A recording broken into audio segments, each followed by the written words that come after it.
It's time for Twit This Week in Tech. Seth Rosenblatt's here from the Parallax. We'll talk Max with Jason Snell from Six Colors. Georgia Dow, the VR queen, is here. Slack selling to Salesforce for $27.5 billion. Could it possibly be worth that much? And does it mean it's the beginning of the end for the bring your own productivity tool to work?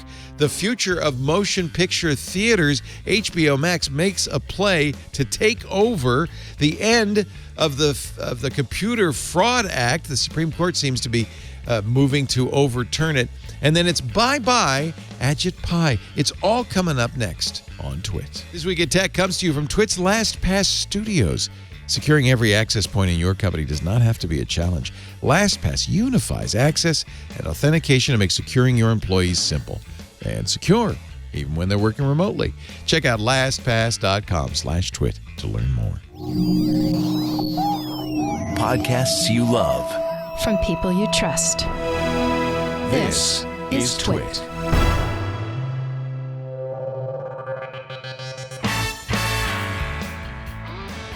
This is Twit, This Week in Tech.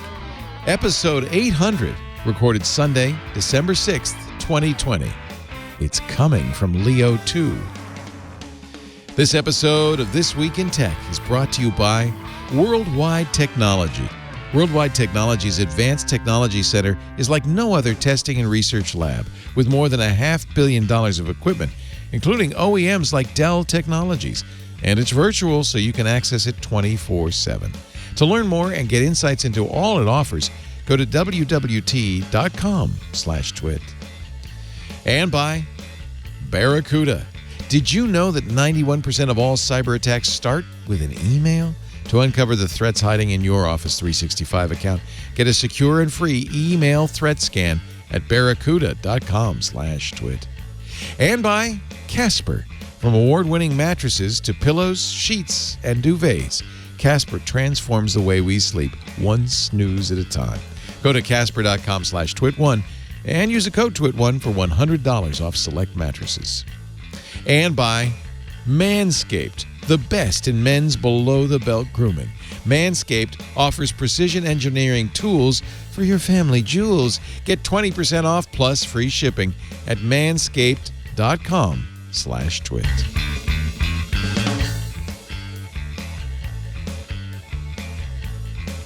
It's time for Twit This Week in Tech, the show where we cover the week's tech news. We've decked the halls with boughs of plastic holly and fake Yuletide cheer. Because there's nothing that cheery. Although I'm really thrilled to get Seth Rosenblatt on because he's the editor-in-chief of the Parallax. And last time you were on was before your wedding, and you had an internet wedding. Congratulations. I did. And we are still married, which is great. It's a good sign. Yes. It was because of COVID, right? I mean, you didn't feel I mean, she moved in just before COVID shutdowns happened for all the right reasons, and timing was good. Timing was good, and we realized that we probably should make this serious, given that the world was falling apart, and we put together a small outdoors, socially distant, in-person gathering for our families. And I watched on the stream. We had about 300 people on the live stream, which was really cool. Really special. That was cool. Yeah. Also, it's a hell of a lot cheaper than inviting 300 people to your wedding. So. Honestly, that's how I'm doing it. From now on, every time I get married, it's going to be streamed. Yeah. Good. Once a year, why not? Yeah. Actually, Lisa and I, when we got married, didn't invite anybody. It was just the two of us, which is a little. That's the way to do it. It was a little embarrassing because we got the package, which included a bartender and a waiter with canapes, and it was just the two of us. So you go, would you like a canapé? No. Would you like a canapé? No. How about you? Would you like? It was honest to God. Eventually, I said, okay, you can leave. The bartender can leave. The just leave the canapes. The DJ can leave. Yeah, we don't need you. It's just the two of us. Frankly, I actually. Go ahead. I was going to say, I think that one of the interesting things that's come out of COVID that will have been very positive is that we'll see a lot more live streamed weddings, especially for guests who are too far or infirm or otherwise unable to attend.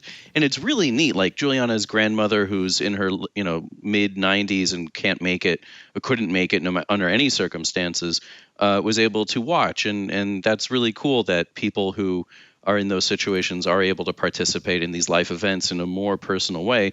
And it's sort of stunning to me that it took something as terrible as a global pandemic to get us to that point. But I think for now, it's going to be here to stay for a long time. I don't think, actually, if you think about it, it's unusual that for crises to be an inflection point for a new way of being in many respects, whether it's, war or famine or COVID. I mean, obviously, you don't want to encourage those things, but it isn't unusual at all.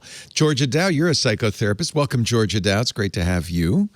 Nice to be here. You were ill last week. I hope you're feeling better. Oh, yes, I am. Thank you. Good. So we rescheduled, but you're doing your therapy. We were just talking before the show over Zoom and stuff like that. Yeah, it's nice. I think that that's the wonderful thing is that we've opened up to being able to do many things remotely that we had the ability to do, but because there wasn't a need, we weren't doing it. And so I do, I would say 95% of my sessions are through video, and some of them are still through phone call because people might feel shy or not feel comfortable setting up their camera, or some people have a tech phobia, and so they're just using a device. They're worried about being spied upon or being seen. Is it better with video? For most of them.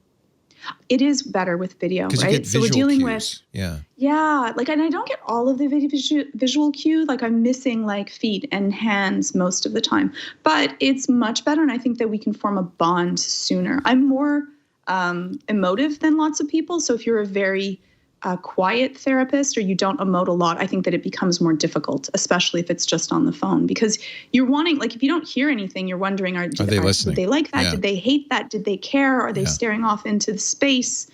And that can cause a lot of more anxiety, especially if they're dealing with that. Also joining us, Jason Snell from sixcolors.com. And I think for our business, Jason, as podcasters, nothing's changed at all. No, I feel really guilty that I have all my friends whose lives have changed, and I still work in my garage and talk to everybody on the internet. Exactly.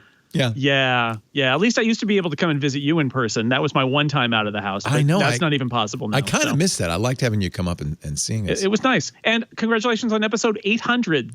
Oh, my God. 800, I know. I didn't even look. It is 800.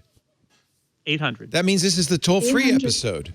Is that tinfoil? Right. What's the 1-800? Dial now. Call on in. It's the tinfoil episode. Thank you, Seth. So nice of you. Actually, I was thinking, Seth, nobody ever mentions this. Nobody ever mentions this.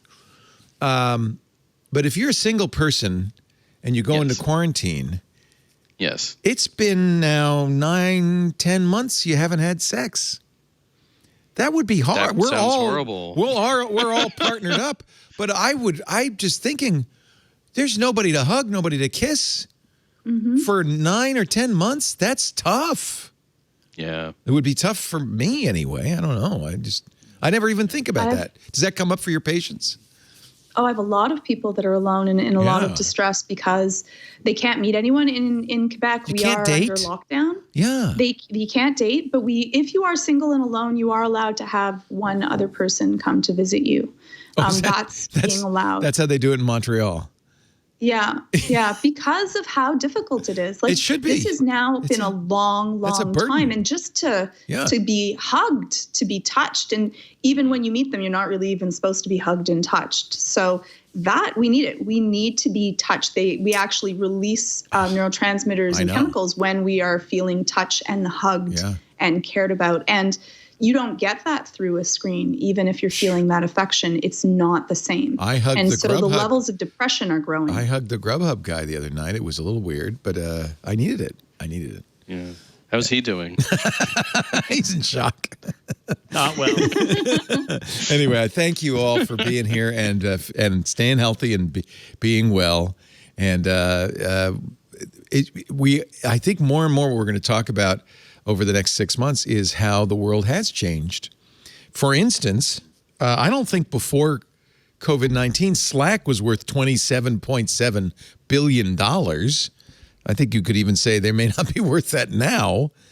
They lose money every quarter. They have revenue of $234 million, which is up, but not up nearly as much as Teams and Zoom. They're kind of the laggard in the COVID thing. Were you surprised, Jason, when you saw that? Salesforce buying them? I wasn't. And I think the value, I mean, I don't know about billions. What do I know? 20 billion, 28 billion, whatever. Yeah. But, I think this is, I was excited about it because I do use Slack. I use it a lot. I've been out on my own, even pre-COVID, like I've been working in my garage for 6 years. The way I collaborate with people is mostly through Slack, and it has a lot of value. I know that they've been attacked by Microsoft because Microsoft has such leverage. If you're an Office 365 user, you can or 360 user. I always get those mixed up. I don't know. Is it degrees 365? Around the circle, it's or not every degrees. day of the week? It's days of the year. It's days of the year. Okay, so 365 and a quarter technically. But anyway, Microsoft, why spend money on Slack if you already have that? Even if Microsoft Teams isn't as good, it's good enough, right? Oh, but it's beating Slack handily in terms of signups because it's part of the deal, right? A lot of people are Microsoft 365 users. Yeah, and why would you pay for Slack under those circumstances? Right. So I think what's good about this is that maybe it frees Slack up to focus more on their product, because you're right, they have gotten lapped by, not only has Microsoft caught up with them or at least gotten close enough with them, but you look at some of the other stuff that they do. I talk to people who have tried to do audio conferences in Slack. It's not very good. Like, they kind of missed the Zoom opportunity to be the place where everybody gathered for video in their workplaces. So, for Salesforce, it's an interesting purchase, but Slack is important, and I think it adds another chapter to Salesforce's story, talking to their clients, and hopefully it frees the Slack people up to improve their product, because that product does feel like it's sort of stalled and hasn't really done a whole lot in the last 3 or 4 years. In a way, it's better to be a smaller money loser because if Microsoft or somebody wanted Zoom, its market cap is $115 billion. It's a little bit bigger of a chunk to bite off, as much as $27.7 billion sounds. Interesting article by Casey Newton in his new website, Platformer. Remember, he left The Verge to start this, kind of like you did, Jason, to start his own solo blogging venture. He points out that Slack was the poster child for worker-centered work tools, even more tools that the workers brought into the company, used it in small groups, and then eventually it spread to the corporate culture, and that's how Slack got in the door, because people loved it. But now we're kind of in a world where the company decides, and the company's a Microsoft company, or a Google company, so they're just going to use the tool that they're already buying, in effect. And that's going to be hard for Slack. That's one of the reasons Slack had to sell to somebody with a Salesforce, if you will. I do think, though, that one thing about this acquisition, I've seen a lot of people say, well, the free tier of Slack, and there's so many of us who are on free Slack instances, is going to go away because Salesforce is going to want to make money. And, a lot of buyers of companies do stupid things with the business model of the company they buy, and so they might do it. But I feel like that free tier is Slack's best sales pitch, right? That Slack is getting people to like Slack and then go to their bosses and say, you need to buy Slack. So I hope they keep that around. But yeah, I also imagine this is an opportunity for Salesforce to start selling Slack into all of the organizations where Salesforce is already playing. And they can, if anybody can take it to Microsoft, it's probably Salesforce. They must feel that way. Otherwise, they wouldn't have spent what is a considerable premium on what Slack's value was. You don't use Slack, Seth, or do you? I don't know. I mean, I've been forced to for certain projects that I've worked on and whatever.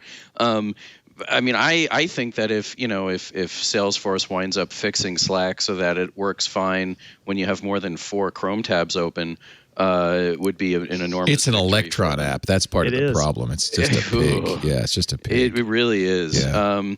I mean, I feel very weirdly about Slack because I have enough distractions throughout my day. I don't really need to use it to communicate with a lot of people. I'm not in, an office environment. But I also feel like, people communicate about things on Slack that they feel very comfortable talking about in person which is, great for Slack. It's amazing that they created a product that people are doing that with. It's just really unfortunate that a lot of those things are going to be either work sensitive or personally sensitive, and that Slack is probably not a really good platform for that. You don't want to be talking about super sensitive information in Is it a place, insecure? Is it considered insecure? I think it depends on which instance you're using. And last time I looked, I could be wrong about this, but the last I looked, Slack was not end-to-end encrypted, which means that those messages are simply, available either to your employer or possibly, available to be subpoenaed if needed, if you're not in a work environment. So there's all kinds of things. Didn't even think of that. Yeah. Yeah, there's all kinds of things that I personally am a little twitchy about. If you'll forgive the reference. Yeah, you want to not commit to email or Slack anything in writing that you don't want to be subpoenaed because it lives forever. And I didn't even consider that as an issue. I mean, if you have a PGP key in email, that's fine, right? But certainly I advise people who want to talk with me in a Slack instance about something that's sensitive that we go take the conversation to any other platform. I mean, like even Facebook Messenger has its secret conversations, which are end-to-end encrypted. There's just so many more options out there right now. And probably for Slack's developers, they feel that there are so many other options, it's not really something that's worth worrying about. I'm just thinking about the most famous Slack security flaw, and it really wasn't Slack's fault. It was social engineering of Twitter engineers. Mm-hmm. That's how all of those Twitter accounts got co-opted, including Joe Biden's, because apparently Twitter had posted credentials for its God mode in Slack, which was a big mistake.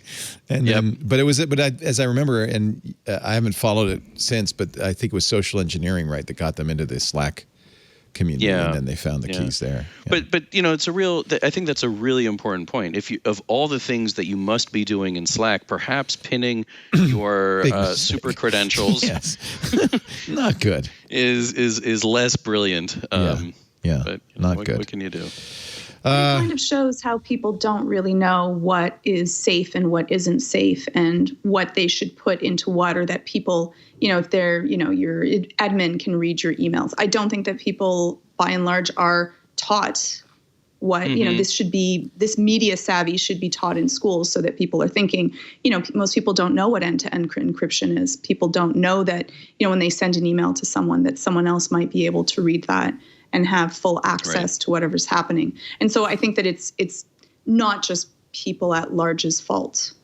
Boy, you would hope that Twitter engineers would have some sense of OPSEC. But you're exactly right, Georgia. Even they probably don't know how to assess the risks. I mean, clearly pinning credentials in a Slack channel is not safe.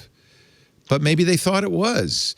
Is that your experience, Seth, when you're talking to enterprises, that people who should know better just are not as educated about operational security?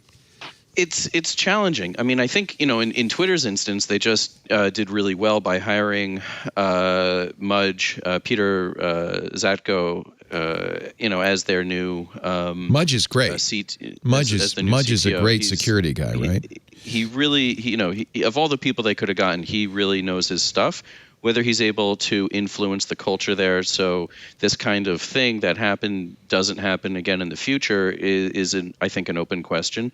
But I think that's a question that a lot of organizations are facing, especially from the pandemic work from home era, where you don't know what your employees are using for their home routers. You don't know who else is on their network. You don't know what else is going on. My wife, for example, wasn't able to use our printer here because she has a work laptop and she doesn't have permissions to connect it, which is really good. Yes. I think. I mean, I told her it's unfortunate that you have to connect to my computer to print, but whatever. There's worse things in life. But I suspect that there's a lot of organizations that don't have that kind of a forethought in their processes, because they're just trying to get stuff done, because everybody's under the gun these days, and it's so hard just to ensure that your able to come close to making your numbers. So, and when companies, it's a real challenge. When companies do enforce that, I mean, obviously her company is aware of security flaws in HP printers and others, and so is reluctant to allow her to connect to an unknown device.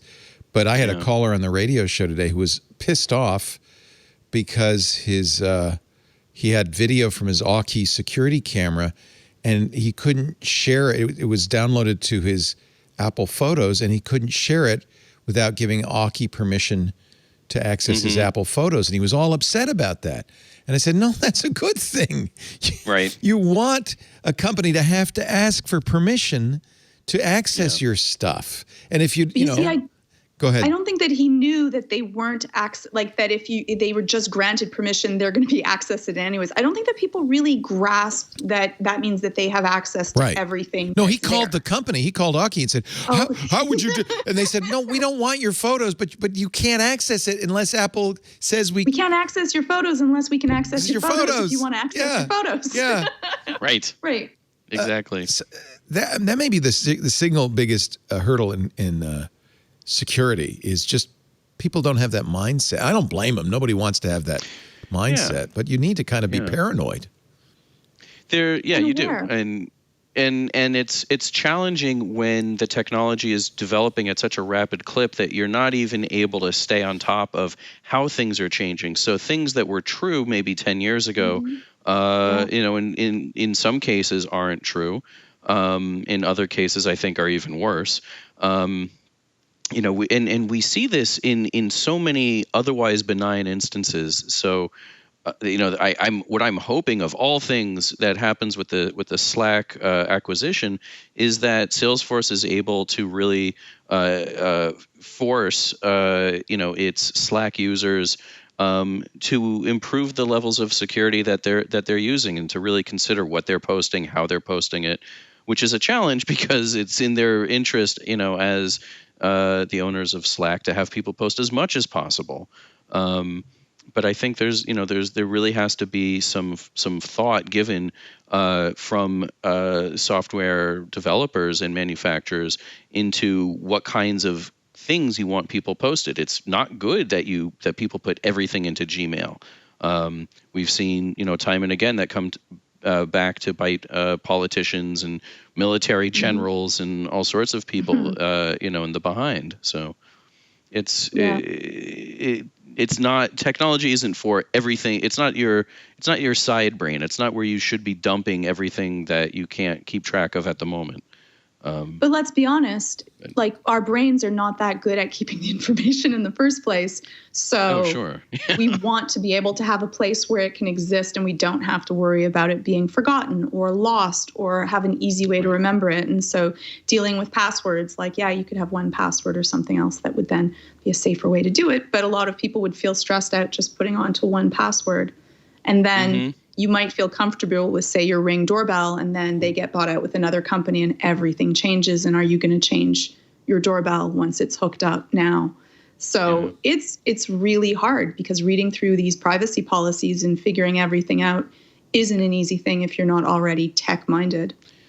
I think even if you're tech-minded, reading through privacy policies is a real who does it? Nobody unpleasant does it. experience. I do it. You do that, Georgia? Horrible. You read those? I read them. Oh, I will read them. I don't even understand them all, but especially like stuff that I'm like, it seems sketchy. I will read through it, and I'll be then, and almost 100% of the time, it'll come to a point where I'm like, oh, and they're going to snoop through and I'm like, okay, no, I won't.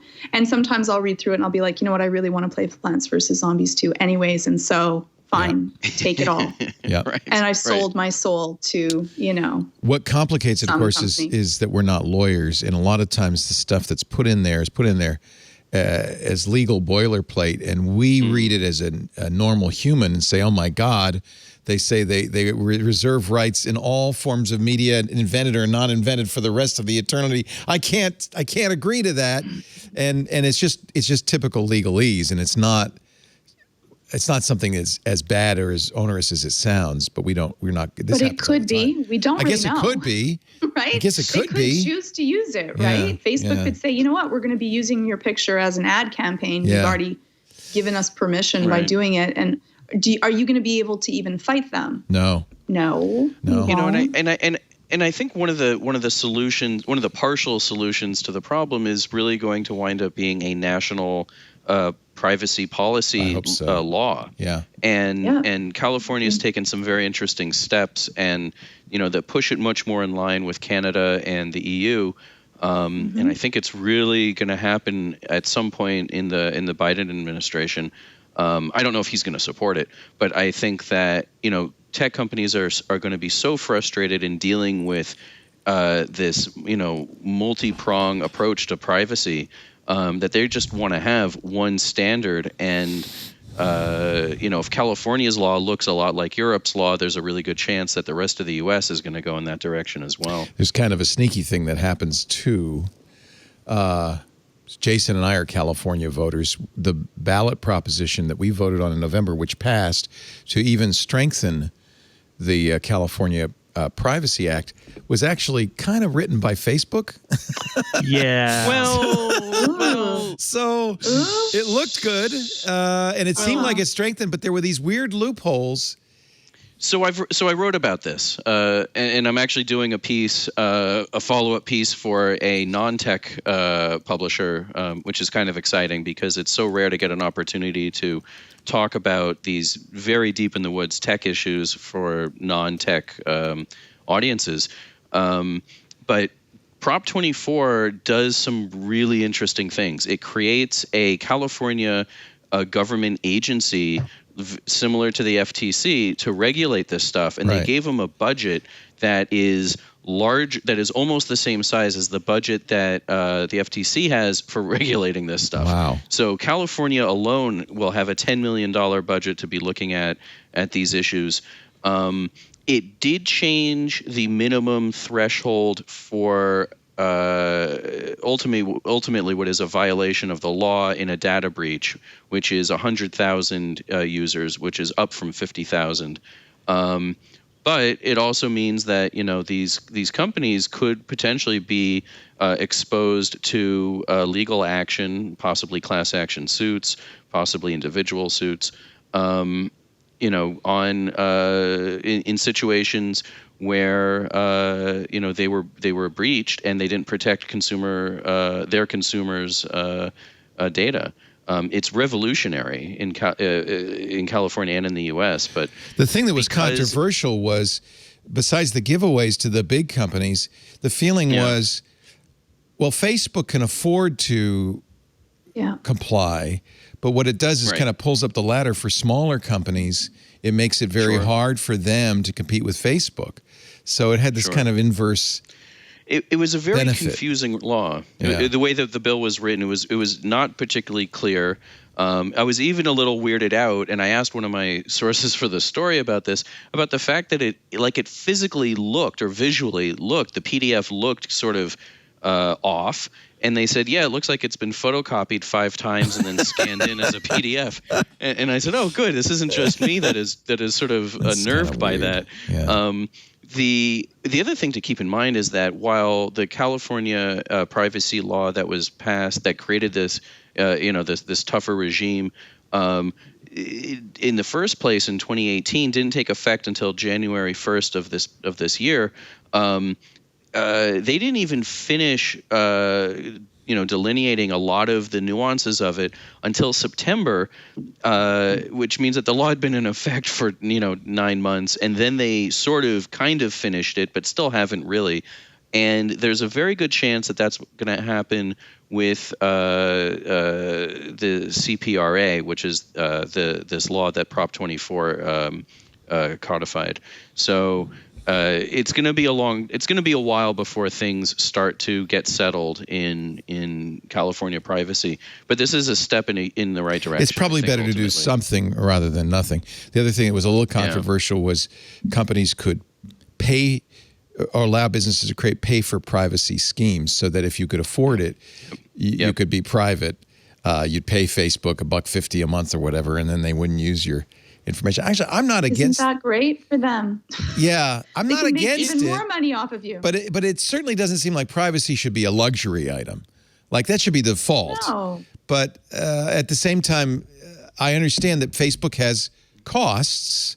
This is the conundrum. Oh, come on, Leo. Well, but they're providing a free service. But they can find another way to monetize it. That's not one my way would be fault. to charge, right?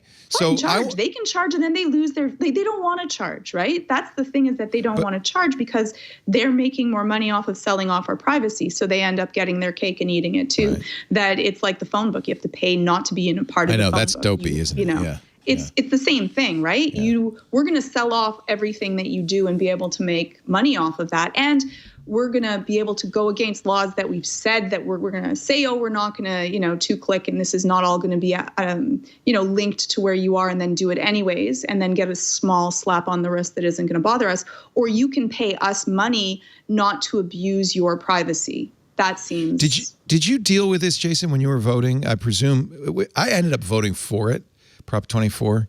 But I was very mixed. I voted against it, and I voted against it mostly because our privacy restrictions that went through California's legislature are very recent, and I kind of want to see. Yeah. I'm really suspicious when we have a brand new law that's taking effect, and we don't really know how it's going to go, and then all of a sudden there's a ballot measure that wants to tweak it in some way, because it feels to me like maybe we should watch this work and then everybody should learn. And I get real suspicious at that point that maybe this is industry trying to quickly knock out the things that they don't want to have in there. So I voted against it. I'm for more protection, but it did seem a little bit iffy. And I always figured, you can come back next year and fix it if we don't like it this year. You also had weird groups opposing it, like the ACLU opposed it. Yeah. The Republicans opposed it, but so did the Green Party and the Libertarian Party. It's like I think that this was one of those cases. It was created by Alistair McTaggart, who is a real estate guy in San Francisco who proposed the original ballot proposition that the legislature jumped in and said, no. If we pass a bill, will you yank this? This was 2 years ago. He said, all right, pass that bill. And they did. I don't think he talks like that, but he should with a name like Alistair McTaggart. He said, all right.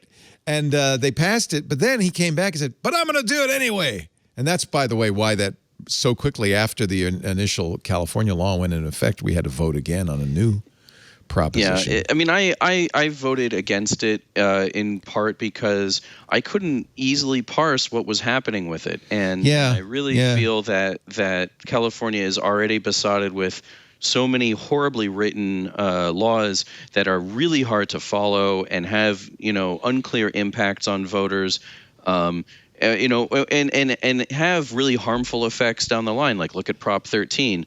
Oh God, yes. Which is a real estate law, which you can have an entire different podcast on. But ultimately, I think that Prop 24 is good in the sense that, even though I voted against it, I think it's good in the sense that it gets people thinking and discussing this. Yeah. But it's very early in the process, as Jason noted, and I really, I feel, like it seems we all do, that pay for privacy is a bad idea. I just think that we're already halfway there in a lot of cases. If you have the resources to understand that there are more private email options available to you, for example. Yeah, I don't use Gmail. Options. I don't use Gmail anymore. I decided not to. I use a paid service called Fastmail because I don't trust Google with my mail. Right. But it is a luxury. I understand. Yeah. But so the issue is you could not use Facebook. That's free. You could use Facebook completely for free, in which case they need to monetize you some way, which they do with advertising. Or if you don't like that, you could say, here, I'll give you, a few. The estimate is pretty low. It's like $4 a year or something that they get off. But let's say sounds off. It seems like it'd be worth more. But anyway, say it's $5 a month. If you really wanted to use Facebook in a private way, you could pay $5. I like that, having that option. That gives you 3 options. But you think it should be by default private, Georgia?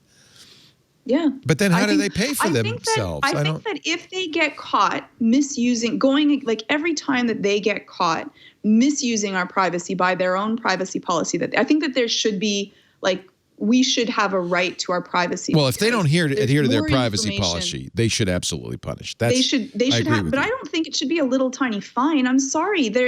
These fines are nothing to them. They're nothing. They're and it takes so very long to be able to go through it. They're absolutely ineffective. I think that if I get caught going into your house, Leo, and stealing your documents and then selling them, I'm going to jail. Yeah. And I'm just going to say it. Yeah, you run a company. You're the head of that organization. You should be legally liable for everything that happens within your company. And then I bet everyone's suddenly going to be watching their P's and Q's and being much more careful, because that restriction to their own freedom would be something that they would care about. But if I'm making, say I'm making $100 and you're going to fine me $1, that's like just a cost of operation. Great. I'm going to use this without any worry and fear. Yeah. So I think that one is there should be laws about our privacy and what information should be used and what information shouldn't be used. And they should have to disclose what is specifically going to happen in layman's terms that everyone will understand. And that should be across the board. And then they get caught, with Facebook's been caught how many times, right? Yeah, Georgia, I think you're absolutely right, and something like fines being equal to a percentage of rev, as in GDPR, would be great. And the challenge is that even in GDPR, which for the most part is a significant improvement over anything we have in the U.S., there is still a loophole in it that allows companies to remedy the problem. And then come back to the regulatory agency and say, look, we fixed it. It's amazing. So even when there are reasonable safeguards ensuring that companies are fined for bad behavior at a rate that is fair, I think it's still really challenging to deal with situations that allow them to do things like fix it when there may not really be a fix. If your data has been stolen and leaked, then that horse has long since left the barn. There's no way you're going to get that one back. And often it's not. I think that laws are just not up to snuff at this point.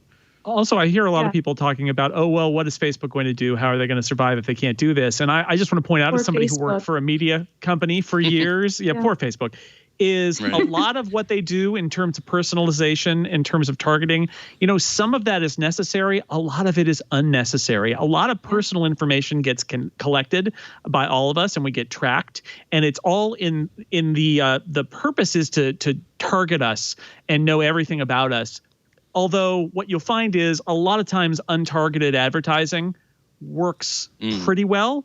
Facebook, I get, like Facebook micro targets, and it's great for small businesses that need to find a very particular kind of person. But I'm going to say I am, based on my history in the media, extremely skeptical that you cannot put in a privacy regime and limit the information that gets shared and limit tracking that happens, especially across sites, and that tech companies that rely on advertising are not going to be able to find a way to make a living at it. I just don't believe it. I think that they are very smart and that there are lots of ways to sell advertising and there are lots of ways to identify target audiences and that you don't need to do the level of collection. I think a lot of the data collection that goes on is completely unnecessary and is just used as a sales tool. So I think that, the stricter the laws, that's interesting, the more evidence you're going to get that a lot of this stuff, not all of it, but a lot of it, and some of the most invasive stuff, I don't think it's really necessary. I think it's just a technique they use to convince people that their ads on the internet are going to be effective, and then they aren't, and we move on with our lives. So I think always make them prove it. Make them prove that they actually need that information, because I don't think they do. You actually might. You know what, Jason? I think you're right. I never even really thought about that, but I think you're right. In my career in the publishing industry, in print, but also on the web, I cannot tell you how many times we got asked for more data about our customers, more data about agencies their and behavior. advertisers die for that stuff. They demand it. They don't do anything with it, and it's very rarely used, and it's very rare that it has value. Sometimes it does, but more often it doesn't. It's just a sales technique. Podcasting is going through the same thing now. Now we need to have data about the number of downloads and the time of day, and we need to target. And a lot of it is just a psychological tool that salespeople use to get money from their clients. It's not something that anyone at any point in the chain actually uses. And Facebook has done this before. They did this in 2015 with video, right? And how many news organizations and publishers died because they listened to Facebook, which told them, you need to move everything to video. Video is the next big thing. Here's how it's going to help your business. All these organizations invested in video, and blammo, they're gone. So it's the dirty little secret of advertising. Nobody knows what the hell works or why. Is that right? Right. Is that fair? Except that we do know, right? We do know that there are certain things that do work well. You got to do it.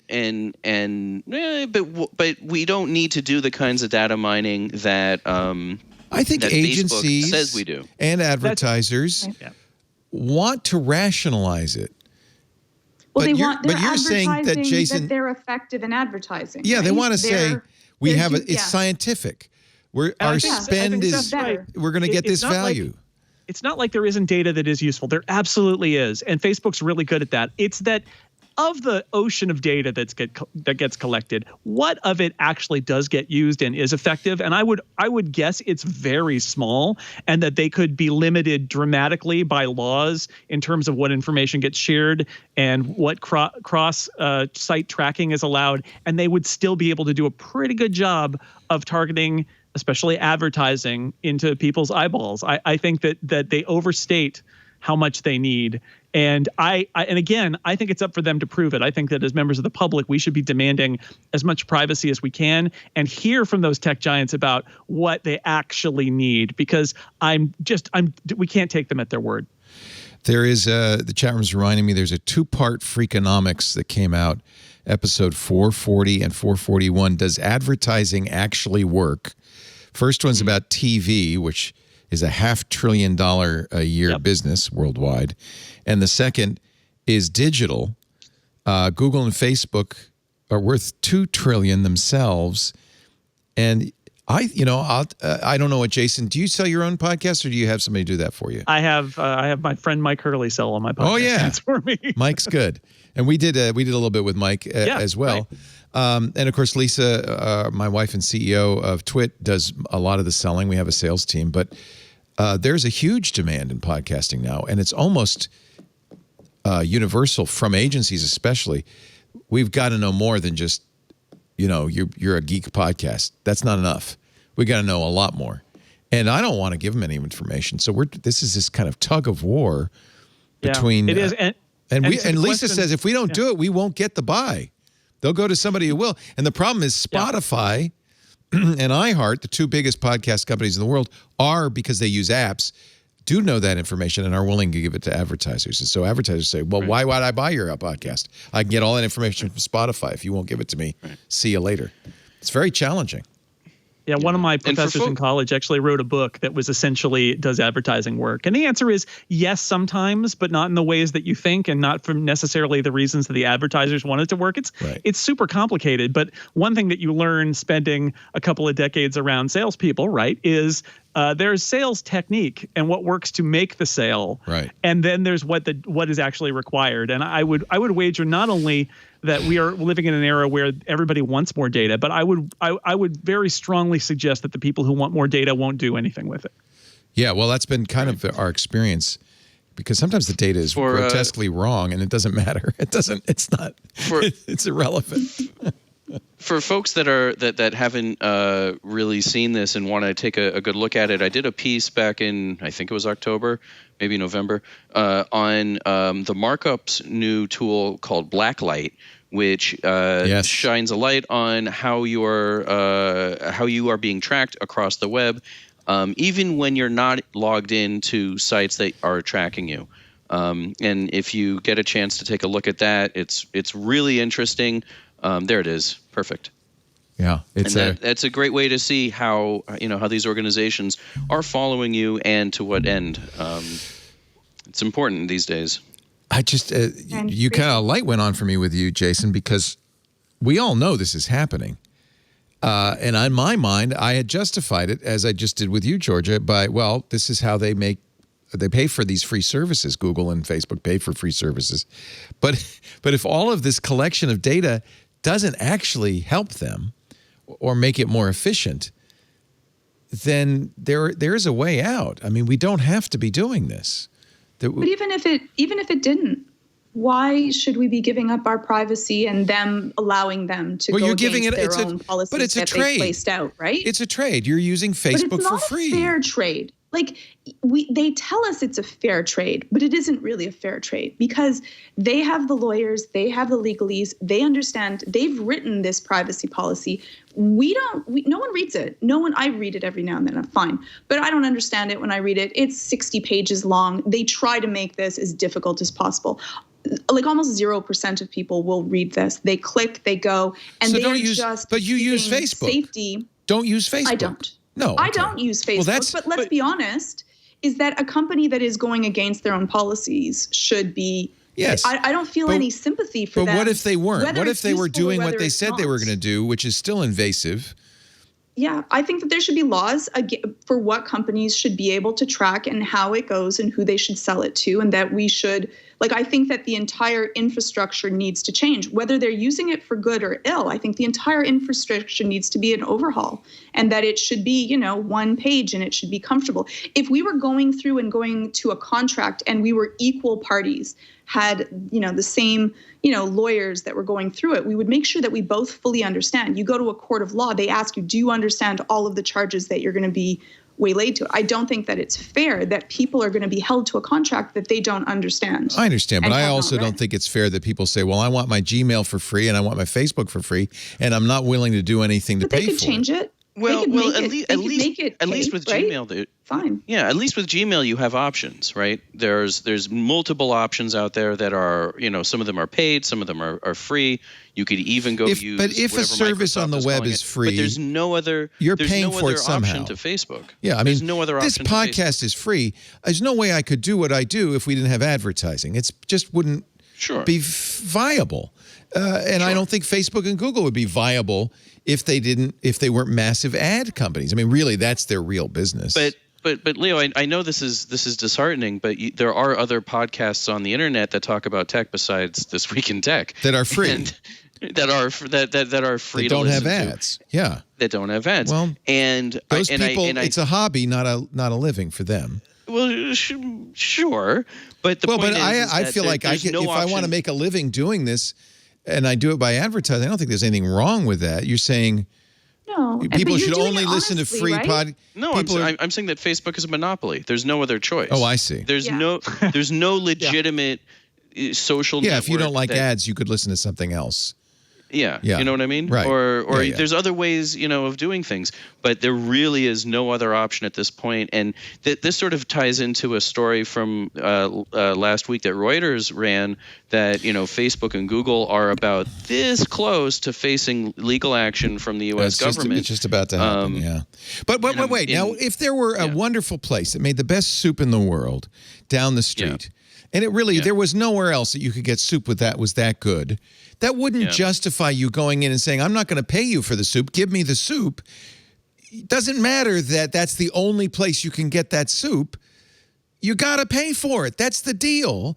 I don't think monopoly or not monopoly makes any difference. If you want that service, you should pay for it. Yeah, but they don't want us to pay for it for money because they won't make as much. Well, maybe they do. I mean, they were instrumental behind this Prop 24 when that was one of the big things that people didn't like about Prop 24 is the pay for privacy clause. So let's say they were kind of squeezed into that. They would rather it be the way that they're doing it now because if they would have rather I don't want to guess what Facebook would prefer, but I don't think it's reasonable to say, well, we shouldn't give them anything for the service we get from them. I think it's fine to give them. They can ask for whatever I don't give them anything because I don't use it, but it's not, just because they're monopoly. If it's the only place you can get that soup doesn't mean I can steal it because I can't get it anywhere else. Yeah, I don't think anyone's saying that steal it. So we're going back to the whole, to the 90s internet, and does information want to be free? This was like the big debate. And by the way, that was the biggest myth of the hacker manifesto was information wants to be free. Maybe you want it that way, but apparently they were wrong on that one. Yeah. So, and I don't think that the commercial internet has ever really come up with a good way to move beyond that. Some things on the internet are free. Some you have to sign up and you give them your email, Facebook or whatever. Some things you do have to pay for. There are certain email services you can pay for. And I think that if Facebook weren't a monopoly, if there were other options, if Instagram was its own entity, if WhatsApp was its own entity, there would be much more diversity in what you can do. That's clear. And there would be, I'm like, if you're a parent and you don't want your kids' photos plastered all over Facebook, but you do want to share them with a group, is there a social network that you can pay so that you're, for a nominal fee, you're able to share photos and details and whatever, and not worry about having your toddler data mined. I think that's those kinds of questions are really interesting. We haven't seen effective answers to them. We've seen a lot of sort of plays and stabs, but nothing is really stuck. The Hacker Manifesto information wants to be free. I think what we've learned is that the gatekeepers want to keep the gate. Because we thought in those days, no more gatekeepers. Anybody who wants to put up a blog or a video or whatever, anybody can do anything. There's no more networks. There's no more newspapers. There's no more gatekeepers. And I think what we've learned over time is, for whatever reason, the gatekeepers end up keeping the gate. YouTube now is run by Google, and you get to put videos up for free, but Google still gets to pick who is the winner and who's the loser. I feel like the gatekeepers. How about, Jason, what do you think? I was thinking about this morning. This is my new thesis, that for some reason, we didn't get rid of gatekeepers. We thought we would with the internet, but we didn't get rid of them.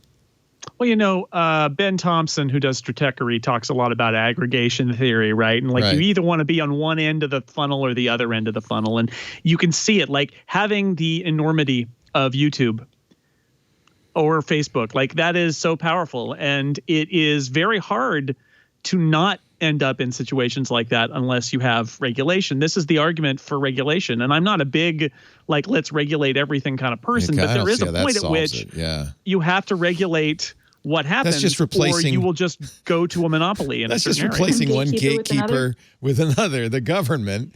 It's depressing to me because what I think we all thought with the internet, was this great hope that would be the ultimate democratic institution, that everybody would get a voice, and what it ended up happening. Ben calls them aggregators, but really the aggregators are no different really than the old gatekeepers. I mean, the New York Times was, I guess, an aggregator of stories written by its journalists. But it was a gatekeeper. If you couldn't get into that, when I started in radio, if you couldn't convince one of a handful of radio stations to give you a job, you didn't get on the air. Now anybody can have a podcast. It's not quite a gatekeeper in the sense that I can post things on YouTube and YouTube is happy to let me do that. But nobody will see it. If I had mailed, but if I had mailed it to the New York Times, they're going to be like, no, I'm not a crackpot. I'm not going to put this on. But they still contain this enormous amount of power, especially in terms of reach, right? Because YouTube or Facebook reaches this huge audience, and they're sort of the only game in town or one of the only games in town. Right. So my this wonderful idea that anybody can get into radio and do a podcast is true, but without the gatekeepers, without Apple's iTunes and iHeart and the various directories, no one's going to know you're doing the podcast. You're talking to thin air. It's a little disappointing to me, but I think it's the way the world is. It's interesting how we trend in that direction, no matter what. Anyway, I have to take a break because I got to pay for this. I can't do this for free. All these boughs of holly, they don't come cheap. They don't come cheap. I can't go and say, "Hey, Holly store, give me holly. Give it to me for free. I want it for free." No, they make me pay for it. So I'm going to make you pay right now. Listen to this ad.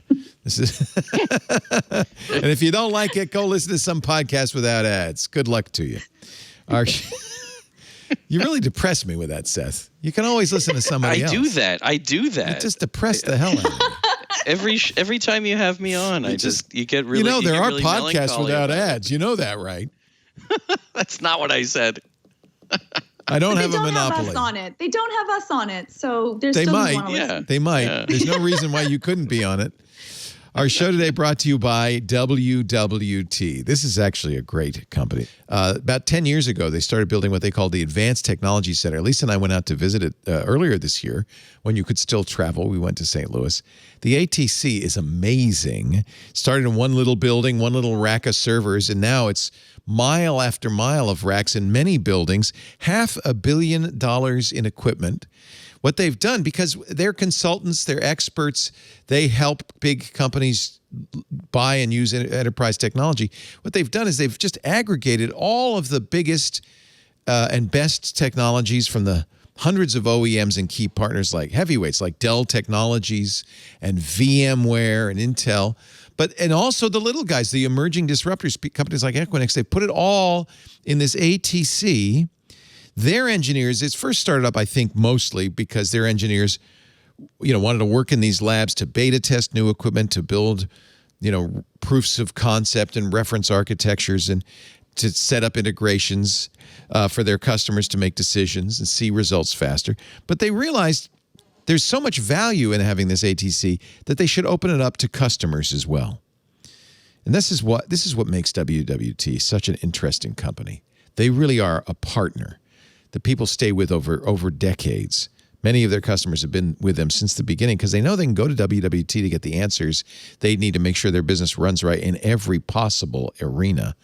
So as an example, they have at the Advanced Technology Center on-demand schedulable labs you as a customer can use for things like Dell's VxRail or PowerStore, Unity or PowerMax, Data Protection Central, and IDPA.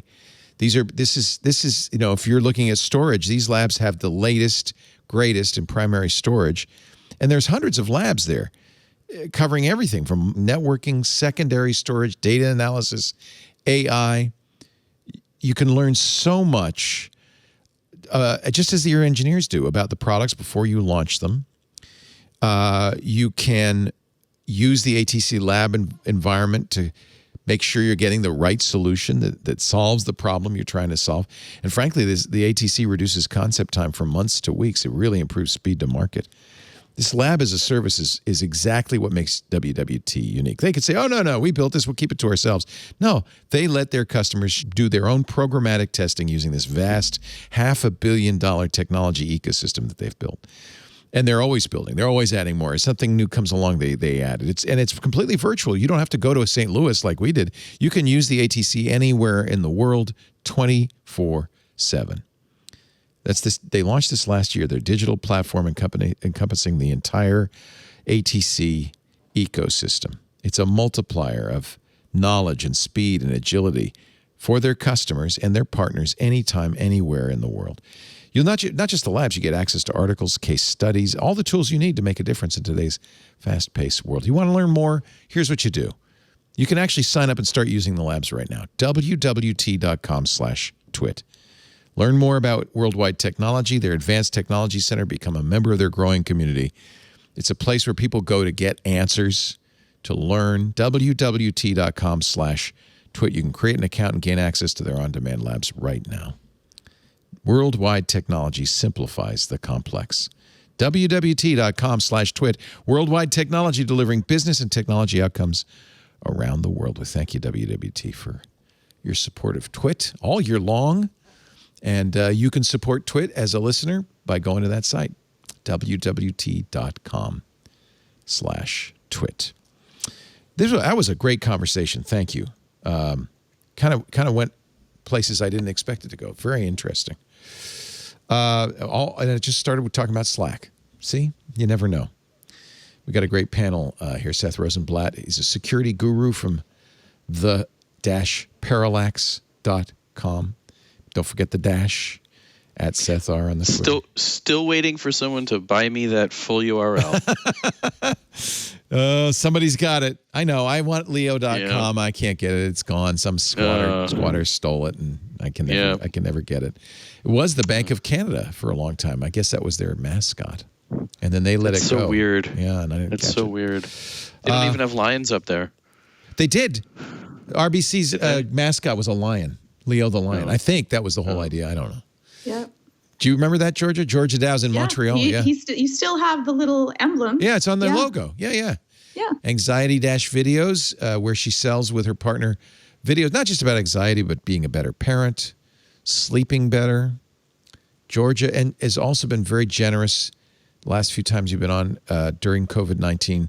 She's a licensed psychotherapist, and she gives out her email. So if you have even if you're not in Montreal, you can email georgia@westmounttherapy.com. Are people doing that? They do. I can't give therapy online unless you're actually a client, but I can help out how to find therapy or what That's nice. Makes for good therapy. And some people are like, no, we'll do different things. And there's lots of options out there. Jason Snell's also here from The Incomparable.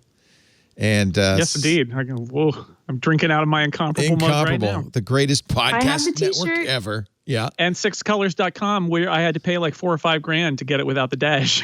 You're kidding? You had to buy that from somebody? I did. Bastards. It was worth every penny. You didn't want 6colors.pizza? Because I bet you could have gotten that. I probably could have. I learned a long time ago when I had an unspellable domain that was not a .com, that everybody wants something you can spell that's a .com. So I paid the money and I'm happy for it. Yeah. I also do have the colors with a U just for Georgia. Oh, do you? Thank you. 6 colors with a U. Sure. Fancy. Canada needs to be represented. Aren't you fancy? That was a lot cheaper. We go there. And you didn't know this, but it was aptly named because you become famous for the quarterly charts you do on the Apple results. They're so useful. They're very colorful because I use those colors. It's in the name. All 6 of them. Every one of them. Every time I check, I count. Also, great podcast there. I imagine people around you and Dan Morin and people around you are very excited about the M1. I've come and gone on this. When Apple announced it, I was over the moon, as people will know, and everybody said, calm down, calm down. And I said, no, you don't understand. This is the greatest thing. And then I got mine, and I calmed down because as fast as it is, it wouldn't run some of the things that I really wanted.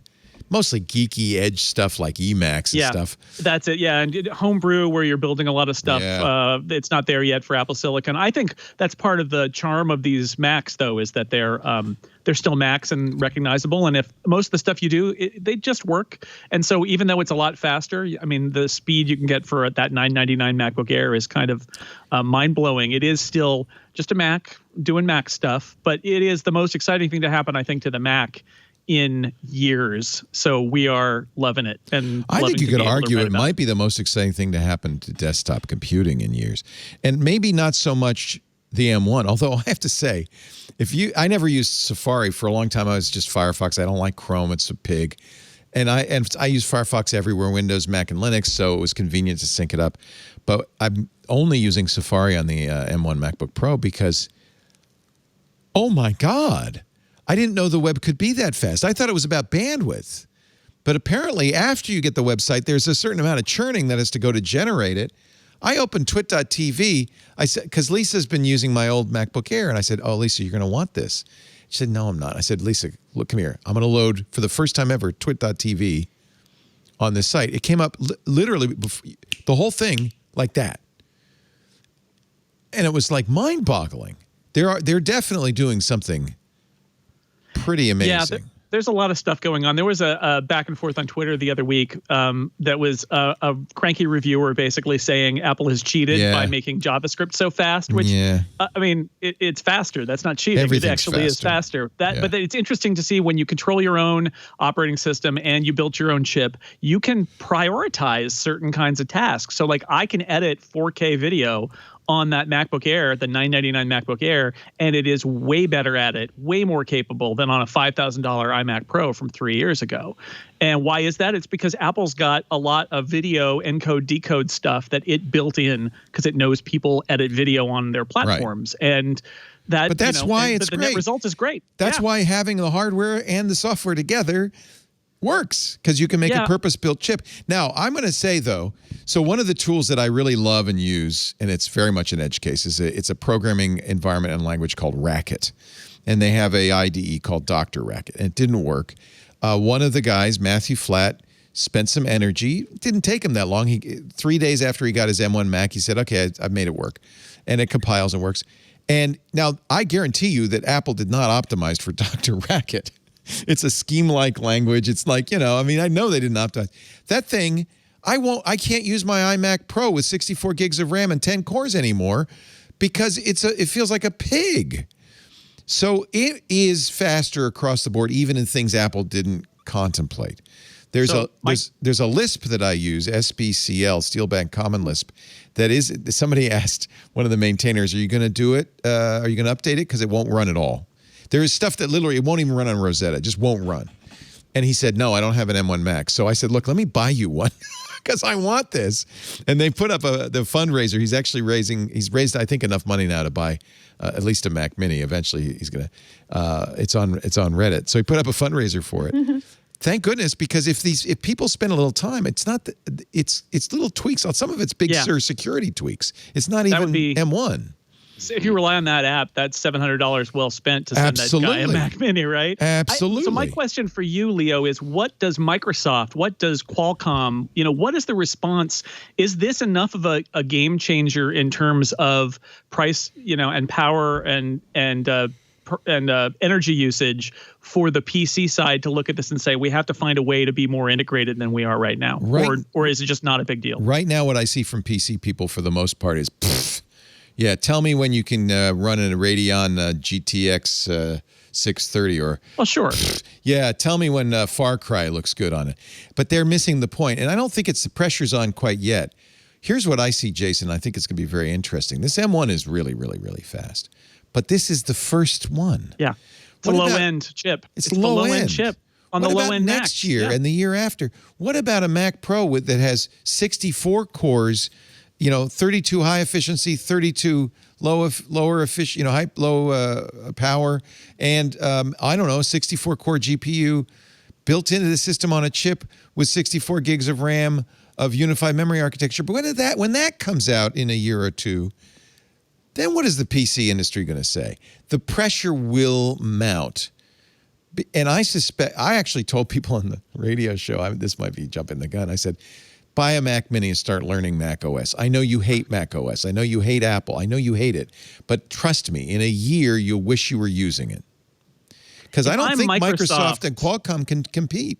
Yeah, if I'm Microsoft, I do have to start thinking about, is there a way for us to how do we be more Apple-like? Because I think they've been playing that game for a while now, and it's really served them pretty well to be like, what are the secrets to Apple having its own hardware with its own software? And we've seen that with the Surface line. But the challenge now is that, that it's Intel or Qualcomm essentially making these chips that they can shop for, and it's not integrated, and they're not able to take advantage like Apple has. Exactly. And I don't know where it goes from there. It has to be Microsoft, but Microsoft's never going to do it, because they have all these other companies that make Windows computers and they can't screw them. So it's the innovator's dilemma kind of. The problem is you can't cannibalize your existing business. Only Apple's business sucked so bad that they could do that. That's not actually fair, but they were small enough and they made enough money on the iPhone that they didn't mind disrupting the Macintosh ecosystem, and they figured that their users will come with them. They've always figured that, which is why they've done 3 or 4 chip transitions, and they did the OS X transition, and they just figured that they're going to come along for the ride, and they generally do. They also didn't need Mac to be. It was a small part of their business. It's a little wedge on your graph. Yeah. So they can afford to cannibalize Mac a little bit. And I'll be honest, I think anybody. Look, that's a $6,000 iMac Pro that I'm not going to use much anymore. I don't think people understand how much this is going to disrupt the Intel Mac world. It's a different game. I mean, it's almost already over for people who are looking at this from the other side and saying, how fast are these low end chips? The only Macs that are running Intel that are faster than it are a couple of i9 configure to order iMacs at the very, very high end, the most expensive iMacs you can buy, and the iMac Pro and Mac Pro with the Xeon processor. That's it. So every other Mac, every other iMac, every other MacBook Pro, they're all slower than a $999 MacBook or a $699 Mac Mini, which, if you extrapolate, what's the next chip going to be like and what else is Apple going to do? But It's starting from this position. These are the weakest Apple Silicon chips that will ever be in Macs, and they're already just dramatically more powerful. Yeah, and PC people hate it when we say this because it's just, they go, oh, no, don't worry. AMD and Intel can do this. I feel like there maybe they'll try, but I don't know. This is some pretty secret sauce Apple's got going on. And it's not like this is the first time they've made an ARM chip. They've been doing this since 2007. They kind of know what they're doing. So I don't think there's pressure yet. The pressure will mount. And over the next year or two, people have the potential for this chip is mind-boggling. And as soon as I can get, the things that I need, I found an Emacs, a development version of Emacs that runs native. Once you get things running native, the problem is a lot of stuff doesn't even run on a Rosetta. Like some of the weird stuff doesn't even run. We're just starting to see it all. There are a couple of guys who took QEMU, the open source emulator, and they got Windows on ARM running on it, and it runs twice as fast as on a Surface X. Which isn't saying much. The Surface X is awful. 10 or whatever it is. Yeah, it's not great. But the idea here that this hardware that is running in a virtual machine on Apple Silicon is still able to put it out like that. I think that's a good example where I think it's really Microsoft, right? Windows ARM is not a product, right? It's only bundled with hardware, and now there's another place it could potentially run, and I imagine it will. I mean, I wrote a thing, I think this week, basically saying it's going to happen. It's just a matter of when they're ready, but it's clearly possible for that stuff to happen. So that'll all get there. But yeah, it is a chip transition. Like, as boring as it is, there's still going to be some things that don't work, and there's still some reasons to use an Intel Mac if you're on one, because it all works and that platform's been there for 15 years. Anyway, I know Windows people hate me when I say this. So, and you know what? I'll make up for it. And meanwhile, in Italy, Apple's in big trouble. This will make you feel better. $12 million fine, which is basically the cigarette money in Tim Cook's couch. But it's a couch, yeah. Yeah, but it's there. I think they're absolutely right. It's for misleading iPhone water resistance claims. And the Italian watchdog cited this famous, I won't play the audio, but the famous ad where they have an iPhone 12 in a test chamber and they do all sorts of miserable things to it, including dumping a ton of water on it. And it turns out that the iPhone, you can only call the iPhone 11 and 12 waterproof if in specific lab conditions with the use of static, pure distilled water, you can't dump a wedding cake on it and make it rain. But furthermore, and I think this was really the big issue, was Apple, their warranty, and I know this because I had it happen to me. They will not warranty water damage. Yeah. So they advertise water resistant, but then they don't get it wet because if it breaks, you're in trouble. It's outrageous. It's outrageous that they advertise water and dust resistance, but if you drop your phone in the toilet or in the pool and it dies because the water entered and broke something, they won't cover it. So, what they basically say, I've asked them about this time and again, and what they say is, we're making it less likely that when you drop it in the water that you'll need to replace it. But if you drop it and you need to replace it, you got to pay. And I think I don't like that, but I really hate it when they then roll out an ad campaign like they did last year for the iPhone 11 series, where they're showing it be impervious to all these things. Because the implication there, I would say, is that it's safe for you to drop it in the water, and that if it fails, that's Apple's failure. And Apple's saying, no, if it fails, it's your problem. And it's ridiculous. Yeah. And everyone's probably dropped their phone in the toilet, in the sink, in the pool. Like, it just happens, right? So they can't say that it's, Georgia, your former colleague and mine, Serenity Caldwell, I mean, she lost a phone in a swimming pool taking some video underwater. And it's not unreasonable at all to think, if this is a waterproof phone and I want to take video underwater, I can do that. Yeah. And I know a lot of if people you try and it fails, don't do it. I've done the same thing. I've done the same thing. Like, we used to do it just for tests for fun. But even Renee, he has a whole bunch of underwater shots that he took with the phone. And I, after that, I'm like blowing trying to get the water out. And I'm like hoping that this is not going to be the phone that this one's the time that it dies. But it happens so often. So yeah. Good Sound in our chat room says you missed the disclaimer at the bottom of the video that says professional iPhone user on a closed pool do not attempt. Yeah. Professionals only. Yeah. Distilled water only. Distilled water only, please. Please. Anyway, so 12 million, no big deal, and I'm sure Apple just says fine, whatever. But I hope that raises some awareness in the fruit company a little bit. I mean, I will say, having tested these things, they have done a lot lately in the last 5 years of making the iPhone more water resistant and dust resistant and shatterproof. It still will break, but I think as an iPhone user, it's really nice to know that if I drop it, because I've done that, drop it in water, there's a good chance it'll be fine. And 5 years ago, that was not true. So that part of it is good. It's just making this as a claim that I think is misleading, that if it breaks, it's Apple's fault, because they'll still blame you. Yeah. Let's see. So I gave you a bad Apple story. Make you feel better about the M1. Apple has announced their best of 2020. We're going to do a whole show on it on iOS Today on Tuesday. The best products in the App Store. I don't know what they are. Fantastical, yes, I agree. Endel, which is a really cool relaxation and sleep app. I have not used that. It's really cool. Is it just like 4D sound that you're listening to? Yeah, but what's cool, it was the Apple Watch app of the year, because they have an Apple Watch version for it, which is kind of neat. Let's see. Genshin Impact, don't know it. Also Play Store Best Game winner for iPhone Game of the Year. Legends of Runeterra, iPad Game of the Year. Disco Elysium, Mac Game of the Year. Dandara Trials of Fear, Apple TV Game of the Year. And for Apple Arcade, Sneaky Sasquatch, which is kind of fun. Okay, I guess it's cute. Enough. It's a cute game. Yeah, you're a Sasquatch and you have to sneak around. All right, just thought I'd mention it. No big deal.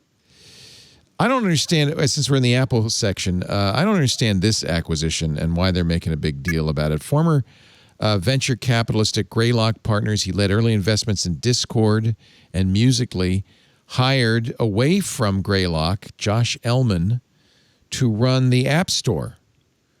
Jason, you probably know why this is a big deal. Why would Apple hire this VC to run the App Store? I don't understand why. It's to work on the App Store, right? Whatever that means, and help customers, he says, discover the best apps for them. Boy, they must be giving him a ton of money. I mean, if the guy's a VC at Greylock, and what is his skill set? I mean, he was vice president of product at Robinhood, so that was it still is a wildly successful stock trading app. I mean, the best pitch I could do, because I really am a little bit boggled by this, is probably that Apple views App Store revenue as important because it's part of their services revenue, and that they view enhancing App Store revenue by selling more apps as being super valuable. And this guy is going to help figure out how to get more apps in front of people and sell more apps and generate more App Store revenue. And that's sort of his thing. But it's a weird one, unless there's some behind the scenes secret power of his that we're not aware of. That also, to leave VC and go work for Apple is an interesting choice for him too. That's got to be a real change in pace and attitude. People must really want to work for Apple. I can't believe Lori Gill left MacBreak Weekly to work at Apple. I mean, that's just nuts. Serenity Caldwell left iMore to work for Apple. What is wrong with people? Thank God you're not working for Apple, Jason. Yeah, that's it. I'll tell you this: Apple is in a more stable industry than the media. Yeah, so, you're probably right. Yeah, but it's nice to work for yourself, Jason. It is very much nice to work for yourself. They're waving the temptation wand over Jason as we speak. We asked Rene Ritchie, so when are you going to Apple? He wouldn't talk. He wouldn't say anything. They've stolen so many of our hosts at this point. Stolen's not the right word. Enticed. Well, you work in the media long enough, and it's nice to work for a company that is hiring and not doing rounds and rounds of layoffs. So I get it. Yeah. But again, venture capital guy playing with money all day. Yeah. Rolling around, and that's what they do, right? Yeah. That's what VCs do, is roll around in money all day. Yeah. And now he's going to have to work for a company. So that'll be different. Yeah. We'll see how long that lasts. Apple did do, and I want to give them kudos. They reduced the commission for anybody except Epic and Spotify to that's practically the. That's pretty much what they did. They're like, you know what? You're going to take us to court? Guess what we're going to do? From 30% to 15%. If you make more than $1 million, you got to pay the 30%. Now, the International Book Publishing Association, or I'm sorry, Independent Book Publishing Association says, hey, what about books? You still charge 30% for Apple Books. Let's lower the price there, too. Is Apple doing this because they're really nice and they feel like they've overcharged people all this time? Or are they doing it more because they're looking at the antitrust action going on all around them and the amount of time Tim Cook's spending on the Hill and going, we better do something. It's such a small amount. It's not going to really affect them, right? These are for people that made the last year $1 million or less, right? So it's not going to be a huge dent for Apple to be able to do that. It causes a whole bunch of goodwill, a whole bunch of, we've dealt with it, and it does, put a little bit of a pin into Epic. Yeah. I'm sure that made them good too. I love it. They should have just said, unless you're Spotify or Epic, they should have just said that. That would have been really funny. Yeah, I mean, it's a vast majority of their developers and a teeny tiny fraction of the money that passes through the App Store. So it's a great PR move. And you could see in the anger of those guys like David Heinemeier Hansson and Sweeney, right? You could see they were kind of rageful when this announcement happened. It's because it was a good chess move. It was a good chess move. You're so right, Jason. You're so right. Good right? Because they were, especially when Tim was coming out, like, I'm doing this for the little guy. I'm fighting for those companies.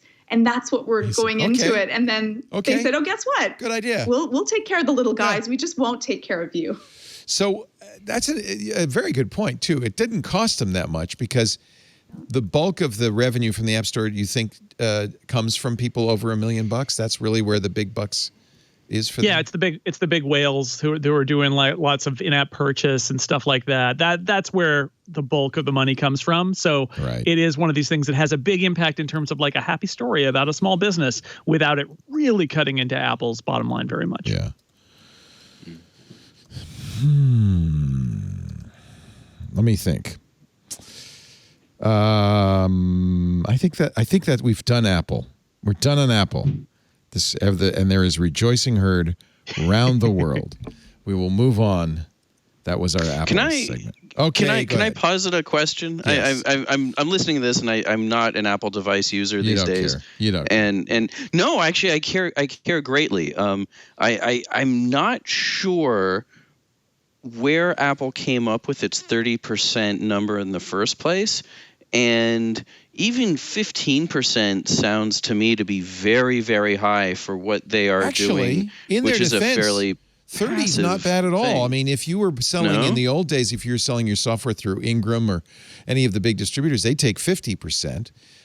Sure. Microsoft and Sony both take 30% for game titles sold in their platforms. 30 is kind of the going rate, I think. Are they doing that? Are they doing that because Apple started taking a 30% take from the iTunes store first? It's just, I think it's the standard. I think in 2008 as well, which was, a very different period than it is now. Leo said, 30% was a number that maybe they pulled out of a hat, but you look around at other closed platforms and it didn't seem unreasonable. Right. And in the moment, it seemed great. It actually seemed generous because, in fact, Steve Jobs at one point said, or you can sell it for free and we won't charge you anything. And we'll host the download and you don't have to pay anything. It's completely free if you want your app to be free. And at the time, that was like, wow, that's really generous of them. So it's just only over time. And they make some disingenuous arguments, right? Because it's not like you couldn't buy software online in 2008. Right. You could. And for a lot, using Kagi or something like that. And you would share a lot less of the money with your processor than 30%. But it was still, not unreasonable for the time looking at it as a closed platform. It's just that in 2020, it looks a little bit less generous. Right. Yeah. Yeah. And unlike Kagi, I mean, they did all the hosting, they did the promotion. Yeah. You were getting a lot more than just, we'll help you with a financial transaction. I mean, being on the iPhone has been, I think, very lucrative for a lot of people. those small developers will tell you that the 15% they're now going to take really is, good. is Really certainly good. worth giving to Apple, given what they get in return. Yeah, I think that's fair at this point. I think that's very fair.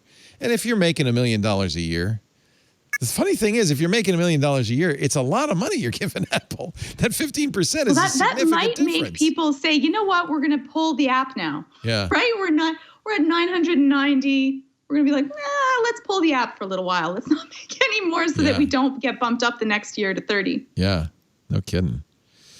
All right, let's take another break, and then we will come back. And I've been putting this off because it's going to be a little bit painful. We could talk about the labor issues at Google.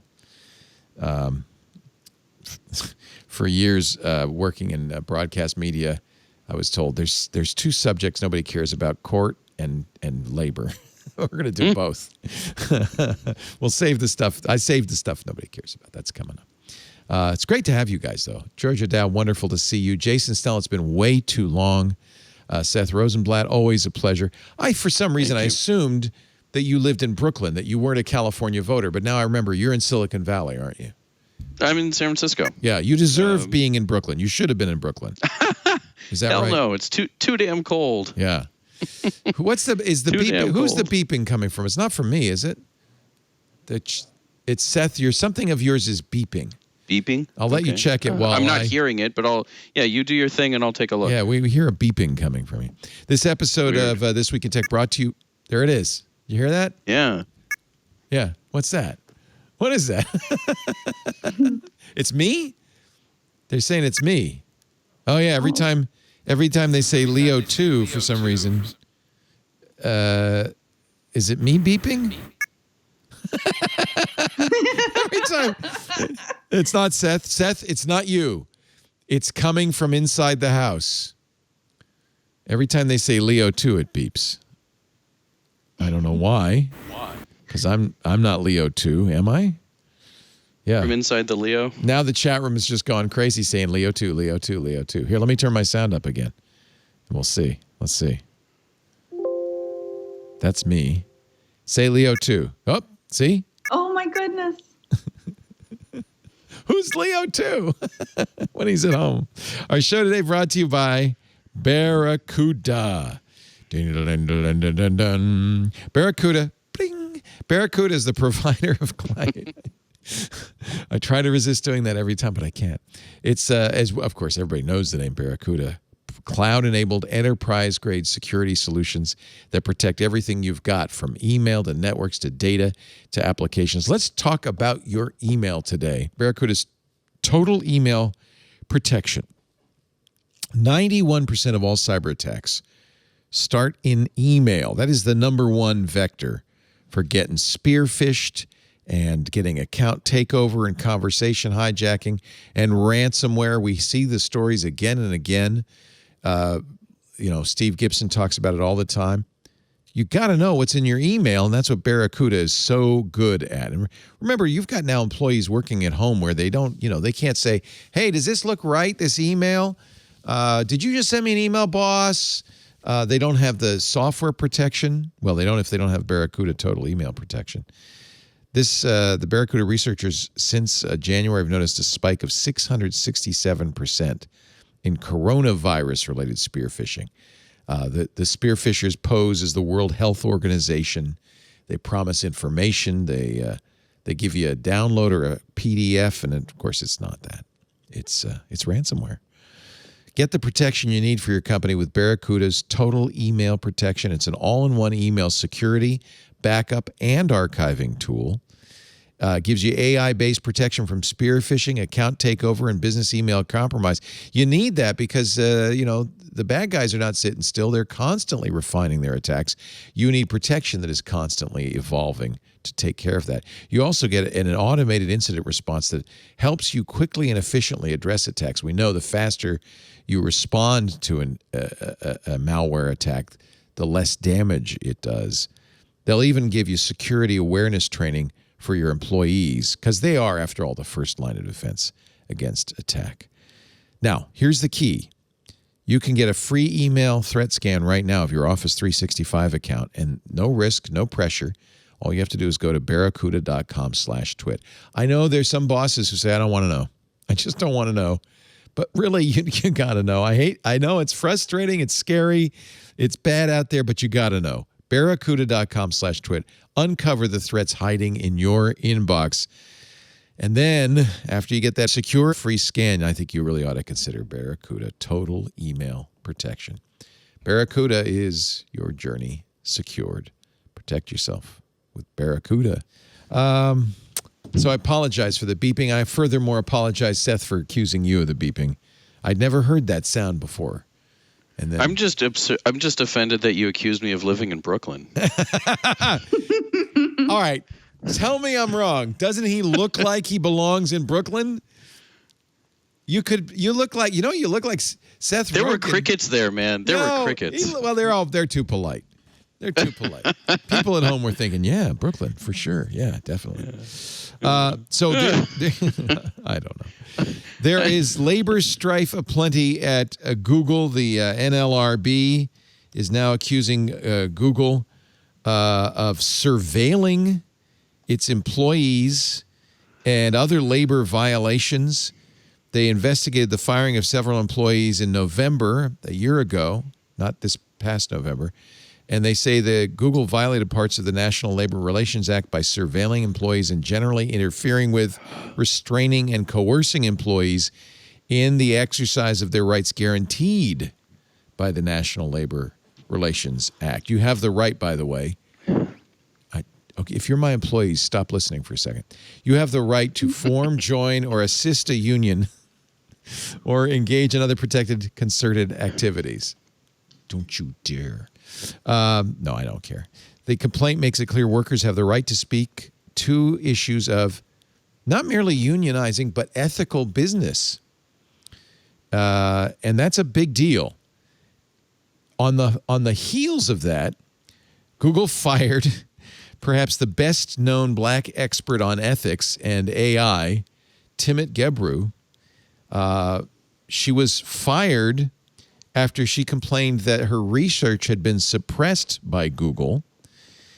Now more than 1,500 researchers and 1,200 Google employees have signed a petition protesting her firing. This is always a challenge for me to weigh into these. The story from Google is she said, I will resign if you continue to suppress this or not, at least not tell me why you're suppressing this research. And then Google said, and so she resigned. She says, no, I didn't resign. I was fired. The dispute arose last month when a senior manager at Google told her that she would either have to retract or remove her name from a paper she had co-authored by researchers inside and outside Google, saying, and this is the reason, by the way, Google hired her in the first place, saying that technology companies could do more to ensure AI systems do not exacerbate historic gender biases. She says, I feel like we were censored, and I thought this had implications for all ethical AI research. You're not going to have she was talking to Wired. You're not going to have papers that make the company happy all the time and don't point out problems. That's antithetical to what it means to be that kind of researcher. That's why, she was brought in to help Google with ethics. She's the technical co-lead of Google's ethical AI team. So Google in a lot of labor issues right now. So Leo, just to be clear, legally, if you say you're going to resign at some point in the future and then you're thinking about quitting or something like that and they terminate you immediately, you got fired. Legally, they fired her. Yeah. And although her boss's boss can say, oh no, we accept her resignation, it's not true. That wasn't a resignation. Yeah. It's not a resignation. She was saying it was also like if this is true that you're going to do this, we're going to need to plan for me to leave because this is an unacceptable choice that you made. And they were like, well, you're fired. And then they can claim that it's a resignation, but it's not. Also, their defense of what they didn't like about the paper is amazing because it's basically like it didn't have enough sources. Which it had like 100 sources. But it seems very clear that what Google didn't like about it is they wanted to insert some things that maybe softened it or made it seem a little bit easier. They basically want to use some PR spin on an academic paper, which is not, I think it really makes everybody should stop and say, why are big companies like this hiring people to do research like this? Because clearly they don't want independent research and independent thought. They want something that'll back up whatever their corporate desire is. That's the message that this firing sends, I think. Yeah, and that's the more serious issue because, it means she was a figurehead. They hired her to make it look like they cared. But the minute she did anything that challenged the status quo, it was like, see ya, we don't really care. And they call out a bunch of the processes that Google has for submitting papers and said, well, by the letter of the law. And then what we've heard in the last few days is they never followed that. There were all sorts of things that were submitted at the last minute. People didn't get fired over it. People weren't told to stand down. So in the cases where they can say that she violated some of their rules, they were rules that were never enforced before. One of the things Google didn't like was in the paper they talked about these large AI models consume a huge amount of processing power and hence a lot of electricity. Google is very sensitive about this energy usage. They've gone 100% carbon neutral, et cetera, et cetera. They said, well, that's old information. The carbon emissions it hasn't been a problem.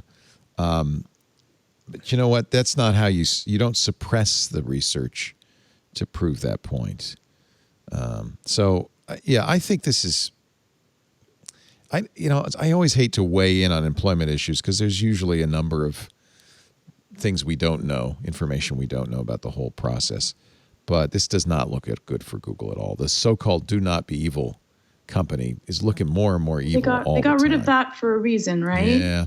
When they got rid of that, you went, oh no, wait. Why isn't that your tagline anymore, right? But it also shows that it's such a hard thing to actually stand up to a certain amount of values when you work for these companies. Because I think she's one person that stood up and said, you know what, I'm going to stand by my research. Right. How difficult it is to be able to do that against these large, any company, to be able to stand up against the people that hired you for a reason. And yes, you're absolutely right. It was so that they could look like they were doing the right thing, and then they could hopefully squeeze it out to make it look like they're not doing as bad of a job as this paper showed that they were. And they didn't like that. And I think that out of 100 people, I think that there would only be a handful of researchers that would be able to stand up. It takes so much fortitude, and it goes to stand where these companies cannot police themselves. For this reason, this is one of the things that shows that these companies do a very poor job. In the end, the company's job is to take care of themselves, not to take care of you. HR is for the company. HR is not for the workers. They just look like they're for the workers. Yeah. And I think it's important to also mention that it's not just that other employees were allowed to get away with rule bending and so on, according to Google's own explanation of what happened, but that the one time that they come down on somebody happens to be an African American woman who is already in an extreme minority at the company. This is such a horrific bad look for Google at the very least. I can't imagine that there's a single labor attorney in California that is not rubbing their hands, hoping that they get this case, because got a good case. Yeah, she's got a really good case, and Google is on the ropes with it, and it's they're not going to come out of this smelling well, no matter what happens. And this is a PR own goal, right? Honestly, you've got an ethics researcher, you fire her in this way, it's public, her message was public, the people know she had outside collaborators who were going to have the paper, we're going to know everything about it. That's what I don't get about it. Leo's right. We never know about behind the scenes things. Maybe there's something where people at Google weren't happy with her work and they wanted her out anyway. Why would you do it this way, in this public way that makes you seem like a villain? I don't understand why they did it the way they did it. Even if they decided that they hated the paper and that they really wish it had been better, I think the right thing to do as a as a crisis advisor would be, you just got to let her publish because you hired independent researchers. It's the Streisand effect, right, Jason? Like now everyone wants to read this paper and what's happening. If they wanted to signal boost what she was coming out to talk about, this was the way to do it. Yeah. And you could argue that however damaging this paper was, if Google was seen having had their people involved in it, it would almost be like a credit to Google. Like, look at what Google is allowing. They're allowing criticism of aspects of Google because they've got this group that does independent ethics research. Instead, it sends the opposite message, which is don't believe anything that comes from people who work at Google because the only stuff that they let out is good PR. Yeah. Right. And one of the worst things is that of all the various fields that are connected to tech that do need independent review, that do need a real close encounter with an ethics committee, machine learning and algorithms, I think, are have to be up at the top. There's and there are other places that do this, but if it doesn't happen in the companies and the companies are not subject to outside scrutiny, it almost isn't going to have much of an effect, right? We need to know as users what's going into these algorithms that are deciding what we see on Facebook, what shows up in Google search, how Amazon is determining what products to show us. I think these are all really crucial questions, and for Google to do this at this time is just so boneheaded. It's a bad look at the least. The MIT Technology Review, Karen Howe, has a story. They got the paper, they summarized it, but I think if you ask why should I care, it's an employment issue. The reason you should care comes in the last paragraph of the story. It's a quote from Emily Bender, who was one of the co-authors of Gebru's paper. Bender worries, they say, that Google's actions could create a chilling effect on future AI ethics research. Many of the top experts in AI ethics work at large tech companies because that's where the money is. Bender says this has been beneficial in many ways, but we end up with an ecosystem that maybe has incentives that are not the very best ones for the progress of science for the world.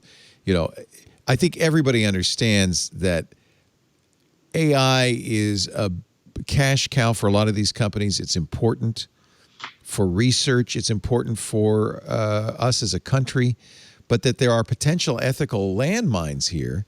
And it's really important that ethics researchers are able to weigh in on this and say things like, for instance, one of Gebru's previous studies was the one that found that women of color were something like 40% misrecognized by face recognition technologies because they've been trained on white men. And so she was the one who first rang the alarm on this. That stuff is important. Otherwise, these AI tools get used, they have built-in biases, and they can really screw things up. And so it's absolutely paramount if Google's going to be doing AI research, or any company, that they have independent ethics people there who have the power to say, no, this is bad, this is wrong, without fear of censorship. It really is risky. It's really risky. I wonder if, and this is a very dark turn, so I apologize, but I wonder if this is kind of like the Palladium tea, like that they're fine with they are there to send a chilling effect that, be careful what you choose to stand up against us because we'll fire you and we really don't care. And that's probably the case. Trace it back to us. Yes. That there's definitely, intentional or not, that's the signal they're sending, isn't it? Yeah. And the truth is there's a lot of outside independent research that's funded, that comes from places that are funded by corporate money, and they're not necessarily independent either. The tragedy here is the advantage of having a group like this inside Google is they get access to Google and Google's tech. And it is important for us all to have somebody who's looking at what Google is doing and not from the outside.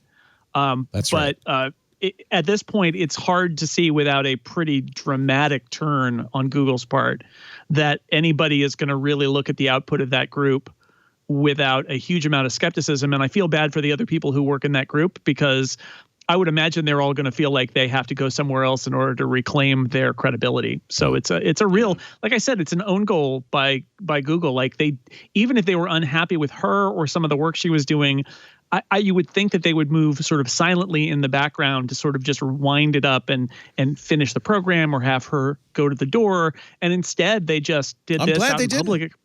I'm glad they did. I am too. Yeah. We all benefit from knowing the truth. Yeah, it focuses our minds. Companies that are doing AI research have I think they have a high ethical requirement to pay attention to what the impacts of this research are. And if they don't, they need to be regulated. Then it's something, this is where government needs to step in and say, no. So there is a solution here, I think. And I cannot foresee any future on any version of Earth in the multiverse that it would fly. But the real solution, I think, is that these companies, especially when they're publicly traded, need to have a corporate ethics ombudsman. That's right. And that person cannot be a figurehead, and they have to have some kind of power within the company. That's really the only way I could see, Google coming out of this looking better. And I can't see that happening. But or we I would could love have to see it. Unions would also work. Unions would help. I absolutely think that tech employees who are developers and whatnot are long overdue to unionize. But I think people look at their salaries. I think people look at their own salaries and say, "What do we need a union for?" That would hamper our earning ability if it's tied to metrics. And they look at the way that unions have gone in the U.S. over the past 30 years and say, "What do we need any of that drama for either?" But I agree. I think unions would be a good place to start. There's a long history of these companies kind of playing lip service to corporate ethics and doing the right thing. It's all just a veneer. Facebook's oversight board is a perfect example of this. They are now starting to hear cases, but we're learning that the cases they hear, they won't be ruled on for 90 days. Like, 90 days later, we were wrong to take that content down. I'm sorry. Do you want us to put it back up? No one cares about it. It's over. Thank you. So there's all sorts of issues. The idea of the oversight board, the people they picked were very impressive. And the idea was that you could appeal to them about Facebook takedowns, or maybe that something that should be taken down is not taken down. But the problem is the board can only take up appeals against removal of content. It can't. I'm sorry, so I was wrong. It's only about removal. It can't look at where cases where disputed materials left up. It can't review cases that aren't appealed. And it's got to operate completely in secrecy. Members of the board can't discuss their work except through Facebook PR. Just overall, and they have 90 days to reach conclusions. They've selected, out of 20,000 appeals, they've selected their first 6. So this is a perfect example of Facebook doing something that looks good on paper, is great PR, and is completely pointless. It reminds me of when you used to be able to vote on changes to Facebook policy. And I remember there was some big one that they did. It was like 2010 or maybe 2011, and almost 300,000 people voted for it in the U.S.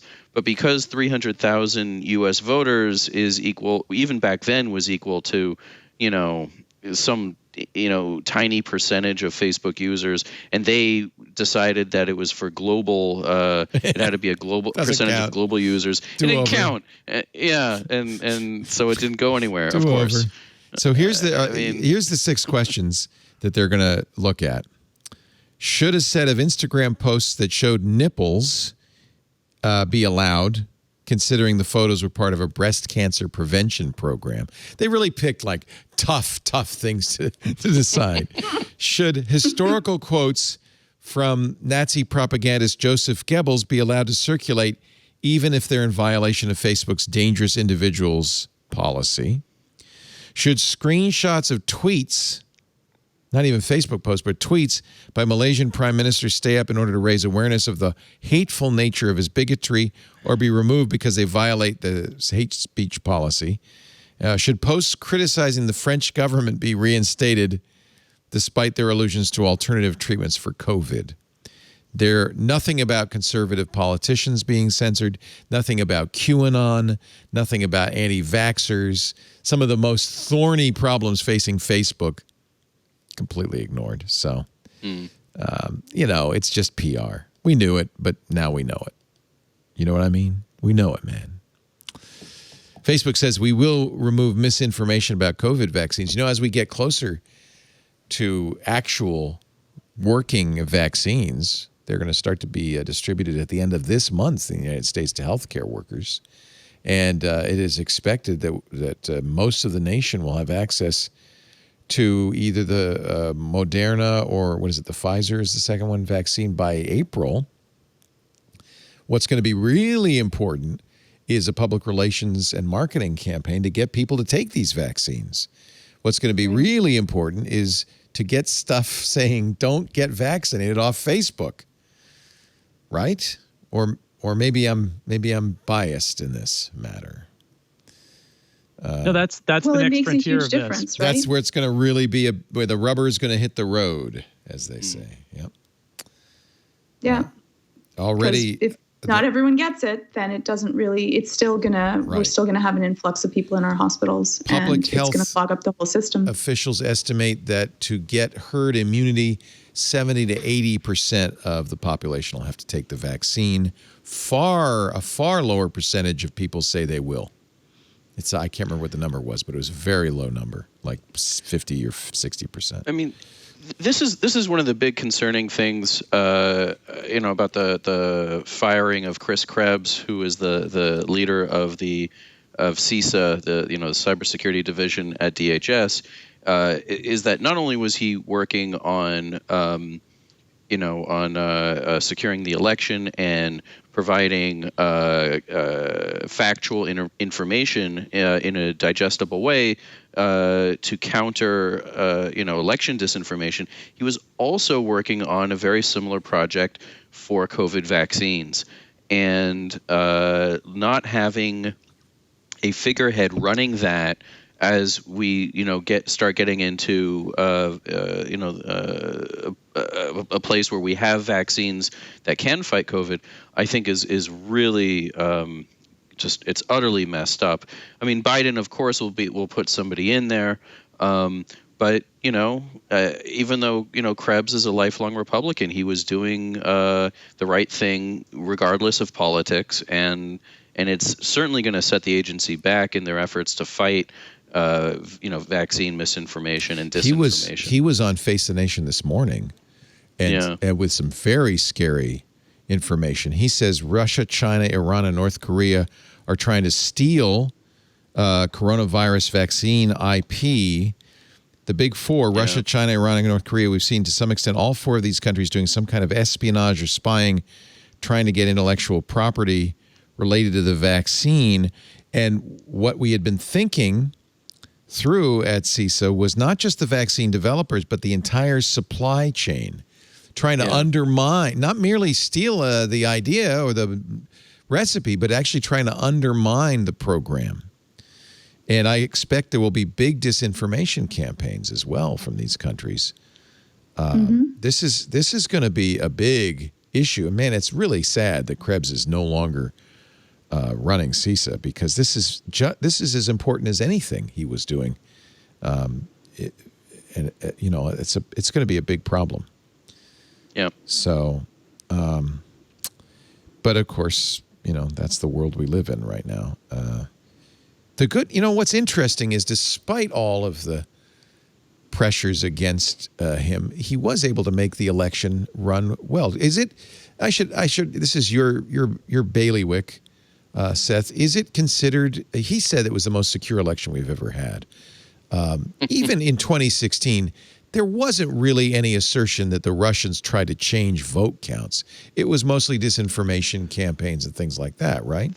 I mean, there were assertions that the Russians had changed vote counts. Those proved I'm trying to remember. I think there was maybe one instance in a Florida county where they were able to get access to.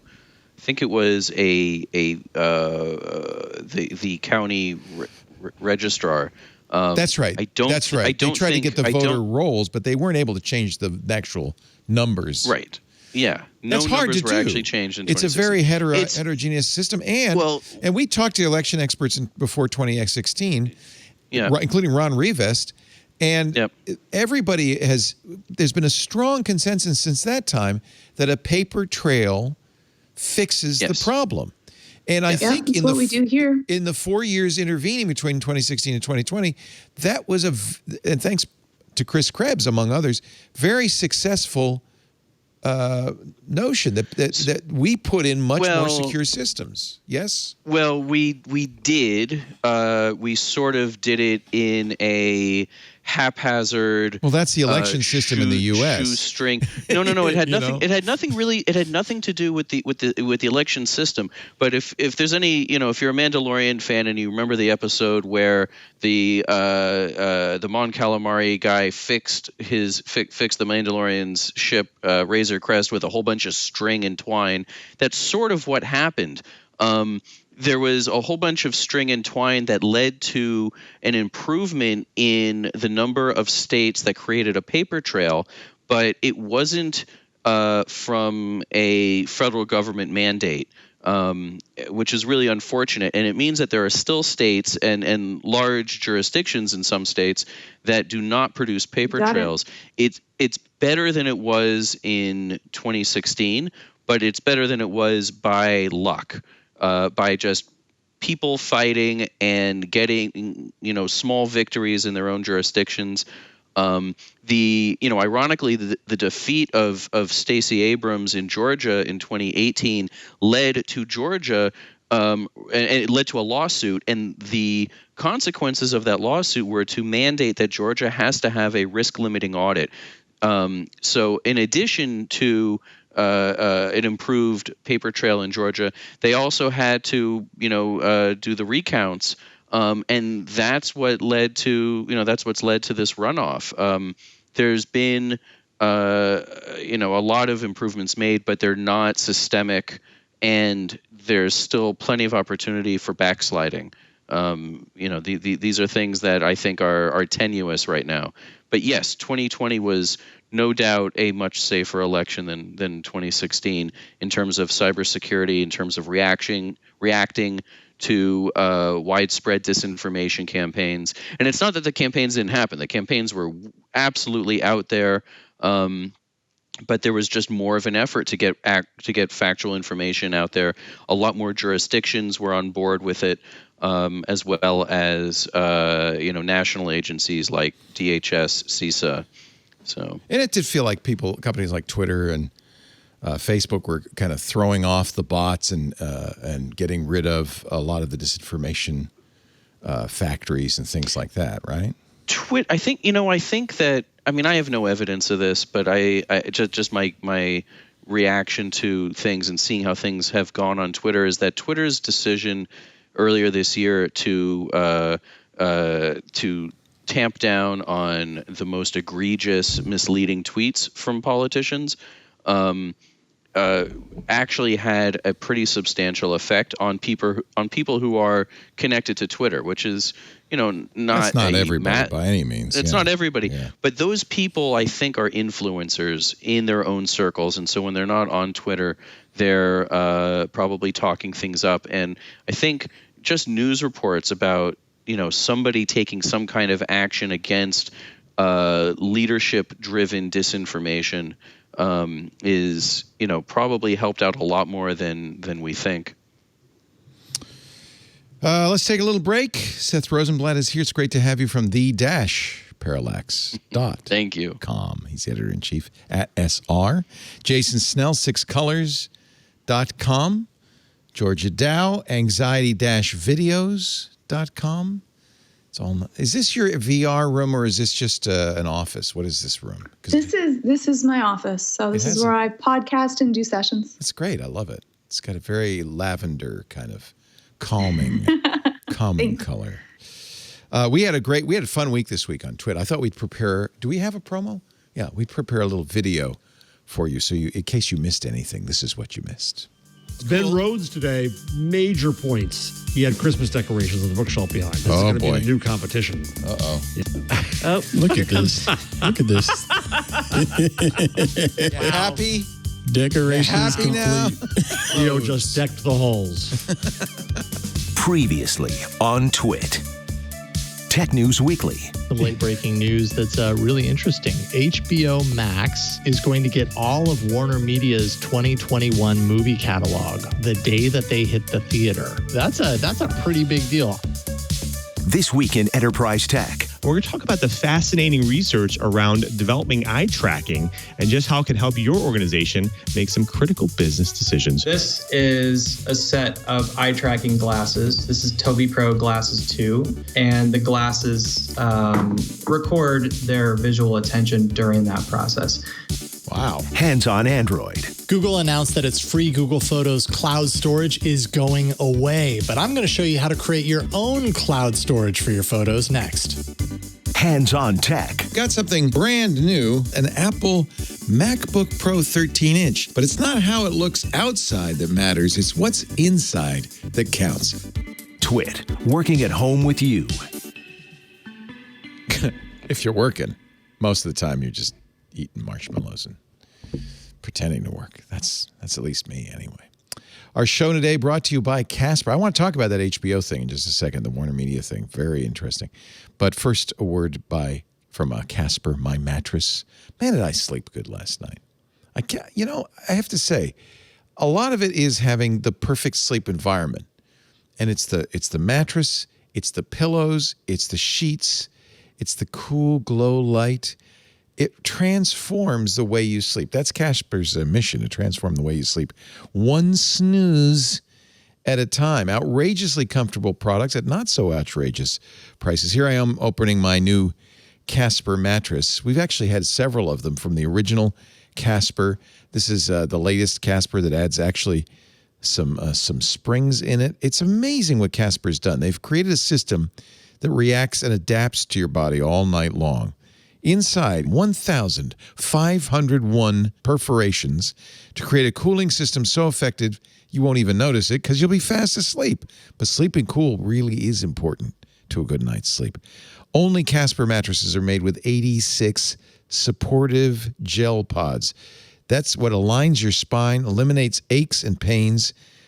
It's both firm and giving, like a good parent. Altogether, it's the cooling, supportive comfort you need. Even Samantha, our kitty, loves the Casper. With over 20,000 reviews and an average of 4.8 stars across Casper, Amazon, and Google, Casper is rapidly becoming the internet's favorite mattress. I'll say it's mine. I'll say that. And there is no risk, by the way. You can be sure of your purchase with Casper's 100-night risk-free Sleep On It trial. Free shipping and painless returns in the U.S. and Canada. Get the mattress at a great price that you want, and then if for any reason it's not exactly right, they'll come and get it. You don't have to put it back in that surprisingly compact box. Thank goodness. I don't know how they do that. They'll come and get it, refund you every penny. And now with 0% APR financing options, it's even easier to try a Casper mattress. Wouldn't it be nice to get a good night's sleep on Christmas Eve and wake up and Santa's delivered maybe a Casper pillow or the glow lamp too? Go to casper.com/twit1. Use our offer code TWIT and the number 1, TWIT1. You'll get $100 off select mattresses. That's TWIT1, $100 off select mattresses. This is a great time to transform the way you sleep. We all deserve a good night's sleep. Terms and conditions apply. See casper.com/terms. Casper.com/twit1. Promo code is twit1. You would agree, wouldn't you, Georgia? You've done videos on sleep. That it's gotta be cool. Don't you sleep better when it's cool, right? You sleep better. You'll fall asleep fine if you're warm, but you won't stay asleep really well. As your body temperature kind of drops, it's good to have it like between 17 and 19. And a lot of people, if they find that it's really hot, they're not going to be able to sleep, or they sweat and then they're waking up and your blankets are off and on. And they're really comfortable mattresses. We have one for my dog. Yeah, They sell them for pets. So It came with a waffle. It came with a waffle. Nice. Came with a little toy waffle. Chew toy. The anxiety-videos. There are videos on everything, including getting a better night's sleep, right? Is the sleep in here? Sleep. There's conflict resolution. Sleep is in there. It's the little baby one. Oh, sleep like probably further down. Sleep. Oh, there it is. There we go. That's the baby Get one. the sleep you've always dreamt of. Oh. Yeah.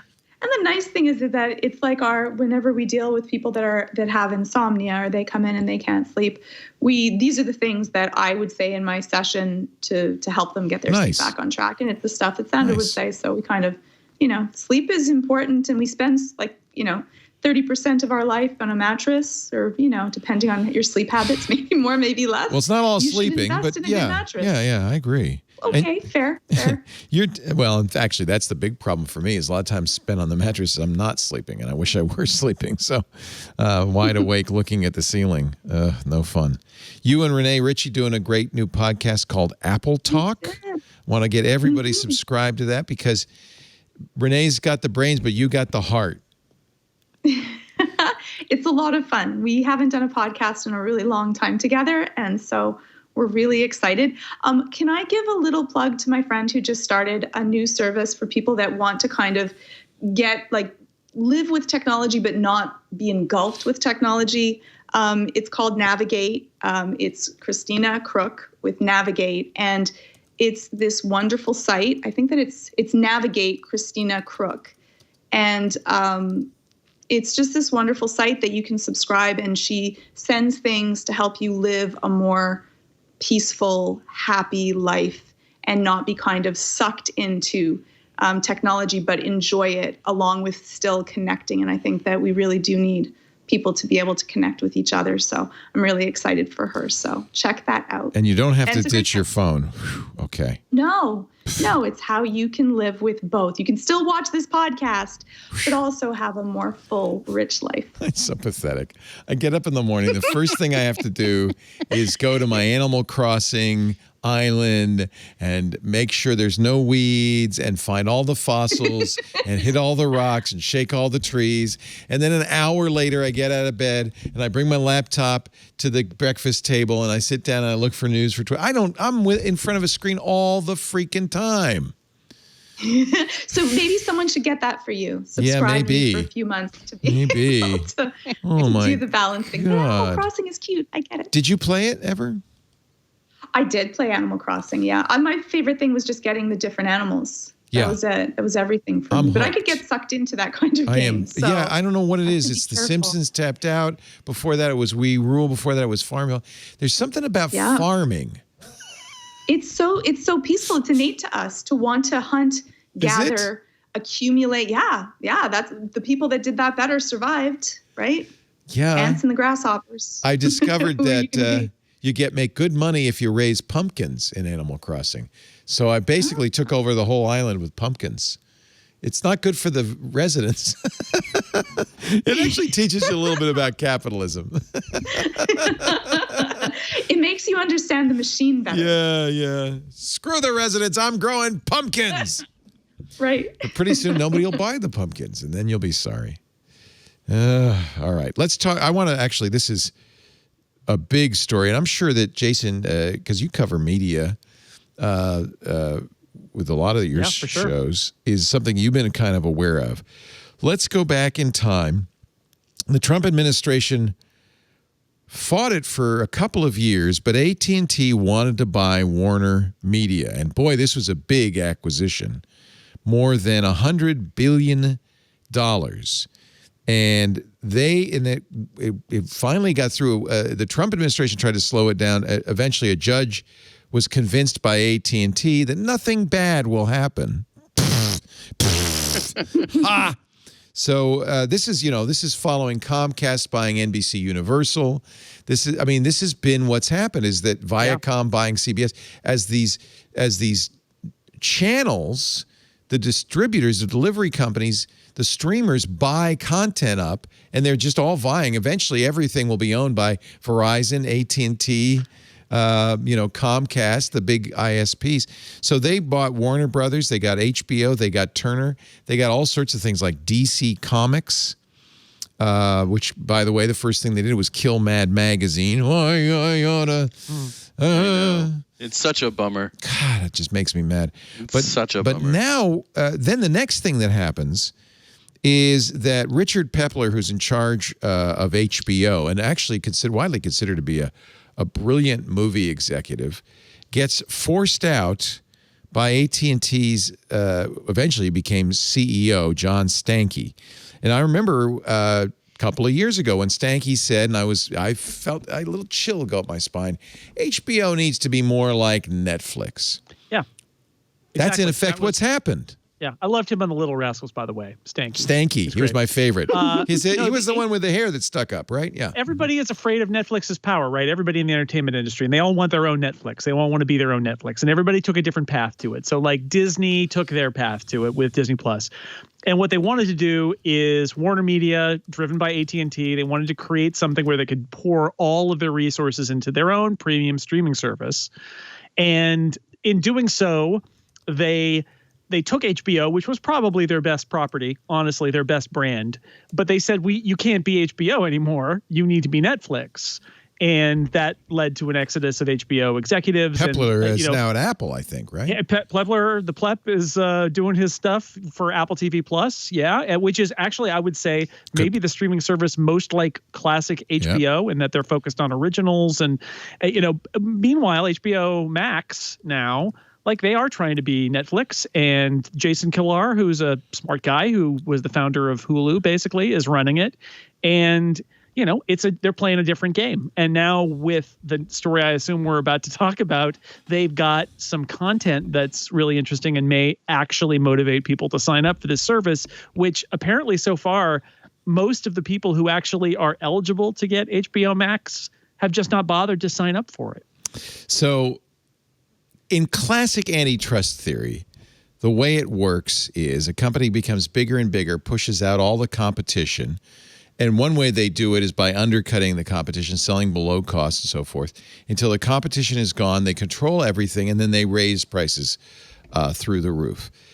I think this is exactly what's happening. Warner Brothers has announced that starting in 2021, I don't think it's going to end, but they're going to release all their new movies both on HBO Max and in theaters. They'll be on HBO Max for a period of a month. They gave the theater companies 1 hour notice of this, and distributors like AMC and Regal, who are this close to going bankrupt anyway, thanks to COVID-19, are freaked out. It is going to be a huge threat to the future of motion picture theaters. Yeah, for sure. It's actually starting Christmas Day, right? Because it's with Wonder Woman 84. And then going on, there'll be a 1 month window where those will be playing not just in theaters but on HBO Max, and then after a month it will go to online sales and rental and Blu-rays and whatever else. Not for $20, free on HBO Max. Yes, and if you get HBO with your cable company, you probably can get HBO Max for free. You just need to sign up. Yeah. So, but a lot of people haven't. If you're a movie theater chain and you know that Wonder Woman 84 is going to be free for 1 month to HBO Max subscribers, what do you think that's going to do to your ticket sales? Well, their ticket sales are already in the toilet. Right, but this is all of 2021. I know. Look, anybody who thinks that we're going to be seeing, people broadly going back into movie theaters before a year from now, I think is nuts. There is some hope that with the vaccine, people could be going back this summer. I think saying all 2021 is a big deal. I think this summer is ambitious at best. I think we're going to see a very slow and measured rollout of a vaccine. And I think that this is actually probably the only way that HBO could make any of its money back. I understand that theaters are freaked out. There's a whole sidebar we could do on what AT&T has done to DC Comics. But, ultimately, at least for the movies, I don't see any other option. You're sitting on these things which are done. They're in the can. They're waiting to go. and there's not going to be butts in seats at theaters. It's insane. I mean, I don't know that I'd even go to a theater that a friend of mine rented out and there were, 15 seats per person. Like, I just don't know that kind of risk is worth it these days. And I think a lot of other people are making a similar calculation, especially with the massive spikes in COVID going on around the world right now. It's not just the U.S. It's everywhere is seeing a resurgence. And I would not go into a theater, bottom line. So that's the excuse. I feel like really this is Warner Media jumping on that and saying, good, we could put these theaters out of business. AMC's CEO slammed their plan, saying they're going to lose, not AMC, Warner is going to lose a ton of money. This is the statement published by The Hollywood Reporter. Clearly, Warner Media intends to sacrifice a considerable portion of the profitability of its movie studio division and that of its production partners and filmmakers to subsidize its HBO Max startup. I would submit that's exactly what you do if you're a monopoly. You give up profit for a short term in the long term, hoping. And what better to be this was, by the way, one of the very first antitrust cases was in the movie companies, which owned all the theaters, were forced to divest the theaters because when you own the production and the distribution, there's no competition. And I think this is what Stanky is going for. I love saying that name. I think this is what Stanky is going for. AMC says, we will do all in our power to ensure that Warner does not do this at our expense. We will aggressively pursue economic terms that preserve our business. They said, we made a deal for Wonder Woman 1984 because, well, we knew the theaters wouldn't be reopening by Christmas. But this is all of 2021. Yeah. And this is not the deal we made. Well, listen, I don't want to... I'm not a big fan of the movie theater chains either. I think that they have had their own little... they're not motivated and have not been motivated for a long time to actually have a good product because they had exclusivity in terms of these windows of time when they're only in theaters. And that may be coming to an end. I think people will still want to go to movie theaters in the long run, but I think that they're going to go for reasons that are not time exclusivity. They're going to be going because they want to be with an audience, because they want to see a big screen, because they want to get food with their movie and like have an experience. It's going to be different. And a lot of these movie theater chains that have theaters that are getting by on a terrible experience, and we've all been in those theaters because it was the only place that you could see the Marvel movie of the week. They're not going to be able to get away with that necessarily. That all said, I do believe, and Seth said it, the whole idea that even if people come back to the theaters over the summer, it's going to be at 40% or 20% or 50%. We don't know. It's not 100%. The big challenge is if you're Warner or Disney, you can't make a movie for $200 or $300 million for streaming. It doesn't. The economics don't work. Mulan is the proof that was a terrible failure. It was $30 to watch it, and it just tanked. They made the money's not there. People aren't going to pay like they do in the theater, so they're going to be motivated in the long run to have those big tent poles that cost hundreds of millions of dollars, and there's some exclusivity, and they get them into theaters because otherwise, the alternative is those $300 million movies are going to not be made anymore, and instead, everything's going to be The Mandalorian. Everything's going to be a $100 million Marvel movie that goes directly to Disney Plus. And I think that while we will probably see more of that, I think there will still be a place for the big blockbuster that costs a fortune in the movie theater. But like how many of those theaters exist and whether, to your point, Leo, they're all studio owned and operated, or they're things that are more like, some of these special like restaurant movie theater chains that we see, like Alamo or maybe Alamo Draft House, IMAX. Exactly. So it's with that. something I that wanted more of an experience. I want something different. I want something different. I have a nice enough. It's a tiny little projector screen, but I have a nice enough kind of theater in my home. We bought the little home theater movie seats. That's great for me. You can order them. They're cool. Great. They set them up. Why would you want a nice couch? Why do you want to sit in a movie theater seat? Because they have the little drink holder, and we have a little candy room, and so it's we're doing it for the movie. If you want the couch, you're recreating you do it upstairs. If you want the movie theater, you do the movie theater, but we deck it out. We have I think that's part of the risk. Is that people are going to do what you're doing, which is they're going to build home theaters that are great. Exactly. I want 4D cinema. I want IMAX. I want to, have live actors that we interact with, or have a full scale meal like you upper want smell-o-rama. class. Like, I want, I would. It's got to be something. Totally. I want something more than that. Alamo Draft House, where they bring you a beer and your your food selection while you're sitting with your friends in a packed theater, all reacting to an exciting movie, is a great. That's not gonna go away. But the lousy shoebox, but the little where ones you and, are gonna have to adapt or die, right? Which I don't want any company to go under. But if it's not, it hasn't changed with the time. The dinosaurs slowly become extinct and we move for it. But the sad part is I'm not getting this. I'm not going to get to watch this. This is not coming out in Canada. So I hope you guys enjoy Wonder Woman. Yeah, actually, you're not going to be able to download it. There's no streaming for it. No, it's only going to be streaming. Oh, you mean if you don't have HBO Max? In countries without HBO Max, that's right now. That's the question. It's pretty much right now. So you can't buy it on iTunes. So that's the plan, right? Is get everybody to buy HBO Max.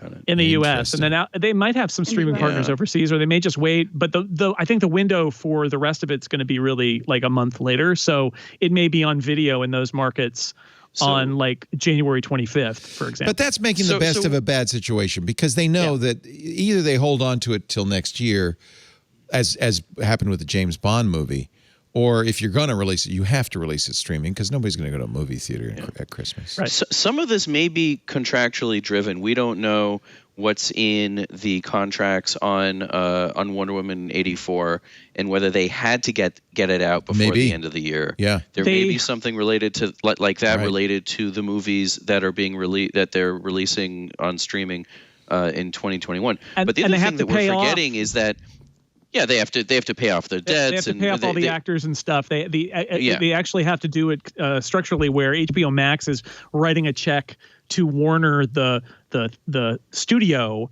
because they have basically, there are a bunch of actors and directors and stuff who worked on the movie who have a piece of the box office or related to the box office gross, which no longer exists. So they've had to, and now they have presumably to do that with their whole 2021 slate, is like figure out a way to negotiate a rate that is sort of like virtual box office, because that is all they have.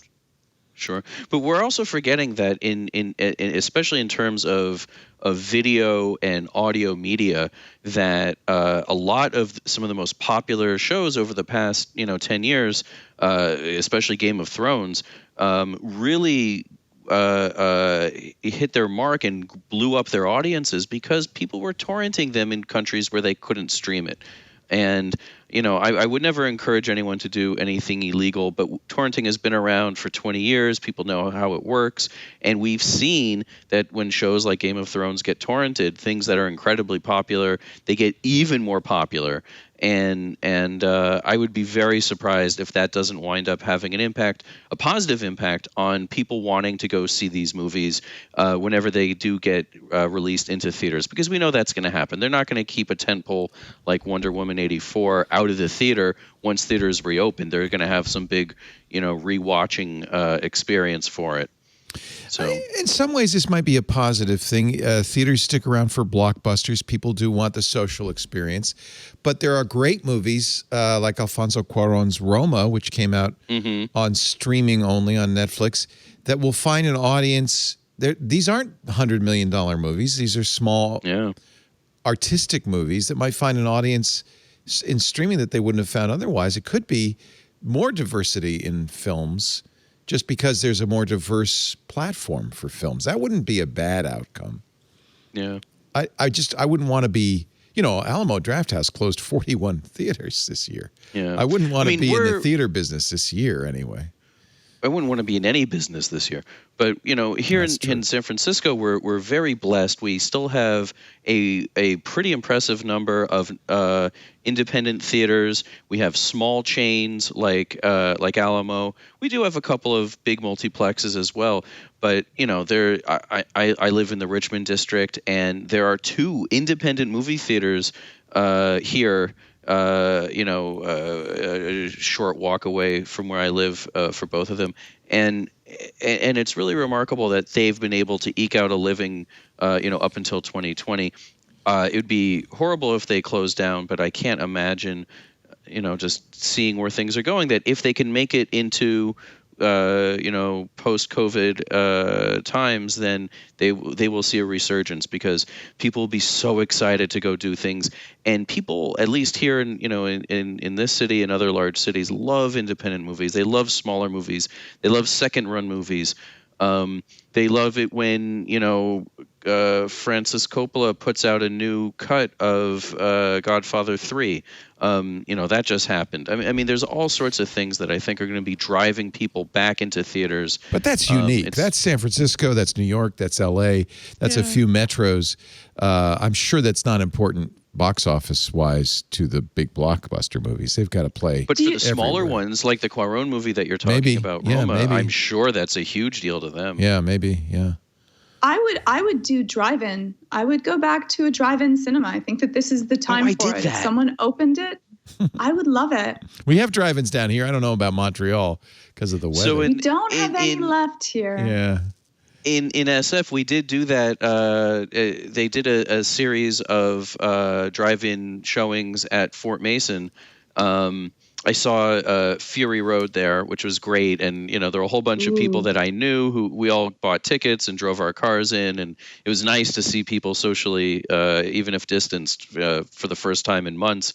But they got this giant screen LED projection, just brighter than almost the sun. I mean, it was just incredible. And people would either, pull in with their hatchbacks or their trucks, or they would, whatever, they'd tune the radios to it. We had our dogs there. I mean, it was great. It was so much fun. But, so if there's that kind of thing, that would be great. But I think, we're going to see more options coming out in the post-COVID world and not fewer. Actually, if there's a bigger group of people that are disadvantaged by COVID-19, it's live musicians. Oh gosh, yeah. And there have been there's some artists who perform in parking lots, kind of drive-in concerts. But I feel really bad for theater performers, musicians, anybody doing live. Yeah. That's tough. That's really I want to make tough. a plug for a really good book. It's depends on how you're feeling and what your mood is, but there's a book called A Song for a New Day by Sarah Pinsker that was one of the Nebula Award nominees, I want to say, from 2019. And it is literally about a pandemic that changes the face of live music performance. Oh my and God. how technology is a replacement, but not a good replacement for live music, and how people still, after a pandemic, want to be in spaces together. And yeah, her timing wasn't the best because it came out and then the pandemic hit, but it's really a good book. She was if you're into sci-fi and sort of like near future social aspects of things like what we're living through, Sarah Pinsker, Song for a New Day, it's really good. Good book. Just, just a little bit of a downer given what we're going through right now. But yeah, it'll all come back, but it will be different. I think that's the lesson, right? Is that what comes back won't be what was there in 19. It'll be a new thing. Yeah. Alexis Ohanian, who started Reddit and is married to Serena Williams and is now VC, is an investor in a company. I got talked into buying in on this called ODA.co. They send you speakers, and on a Saturday night, you turn on the speakers because they're going to have a live concert brought to your home over these speakers. And there's, I think, a subscription fee. They do quarterly seasons, and they do series. And I guess for a lot of live musicians, this is their best hope. But here we are sitting in our house, listening to a live performance. My local theater did a streaming Zoom-based theater experience that was adapted from a regular play, but turned into a streaming thing. And it was really good. It was a lot of fun. And like there was audience participation. We had to vote on some stuff that got picked up by the actors. And I think that, it's no substitute for the real thing. But if you can't have the real thing, I like to see the creativity of something. Got to do something. Yeah. I did a VR theater experience. It was actually quite nice. Really? Quite a lot of fun. Yeah. But after 2 hours, you have to wear that visor. You know what? If you've been doing it for a while, you built up the games, it's immunity. Not really. Yeah, your neck. Do you have a callus on your forehead? My neck will just become really thick. Well, actually, you could lie on your back, right? It doesn't. You don't have to sit up. Well, yes, because when you lie back, depending on which version you're using, suddenly looking at the ceiling, right? So it's not really going to work. But it was kind of cool. You see people and they're next to you, and it's this weird feeling because now being next to, even when I watch things on shows, and Renee and I discussed is when I watch people in shows and they're doing this dance scene and it's this sweaty, hot dance area that I used to be like, oh, would love to go there and just dance until I drop. And now I'm like, oh, all the sweating and heavy breathing and like you can see everyone's spinning. Like you're like, no, this is horrible. So even the way that I look at other people interacting, it's different. All right, we're gonna have to run through about 100 stories because we've been enjoying the conversation so much. I've got a backlog. We're gonna do kind of a speed round when we come back, and then wrap this puppy up. It's when I have a great panel, sometimes the show goes long, and that's what happened today. Really good conversation. I do want to show you though. And you can avert your eyes, Georgia, because this is not for you. Actually, it might be. It's for the man in your life. I want to show you my Manscaped performance package. I think just because we are quarantined doesn't mean we have to look like a Sasquatch. Jeez. I guess is my point of view. This is the this is the Manscaped performance package. Let me tell you, this is going to be the holiday gift for 2020 because so many people have been stuck inside. And guys, let's face it, our grooming kind of goes downhill, right? You don't need to fix yourself up so much. This is the men's hygiene bundle that makes for a perfect gift. Included, you get the Weed Whacker, which is their ear and nose hair trimmer. There is nothing worse than I had a friend had a forest growing out of his nose, young guy too, his 40s, young for me. And I every time I'm talking to the guy, I'm looking at him and I can't stop staring at his nostrils because don't let that happen to you. Don't have hair come. I see you nodding, Georgia. You don't want hair coming out of your ears. The Weed Whacker is waterproof. It has a 9,000 RPM motor and a 360-degree rotary dual blade system. The high speed's good because it means no nicking, no pulling. 79% of partners polled admitted long nose hair is a major turnoff. And this is the best tool for the job. And by the way, when you get the performance package, you'll also get a subscription to replacement blades every 3 months. So you always have a nice sharp blade on your Weed Whacker. This is the lawnmower. This is awesome too. Look how quiet this is a high-speed ceramic blade. Look, there's a little LED light, so you're never in mystery about where you're navigating.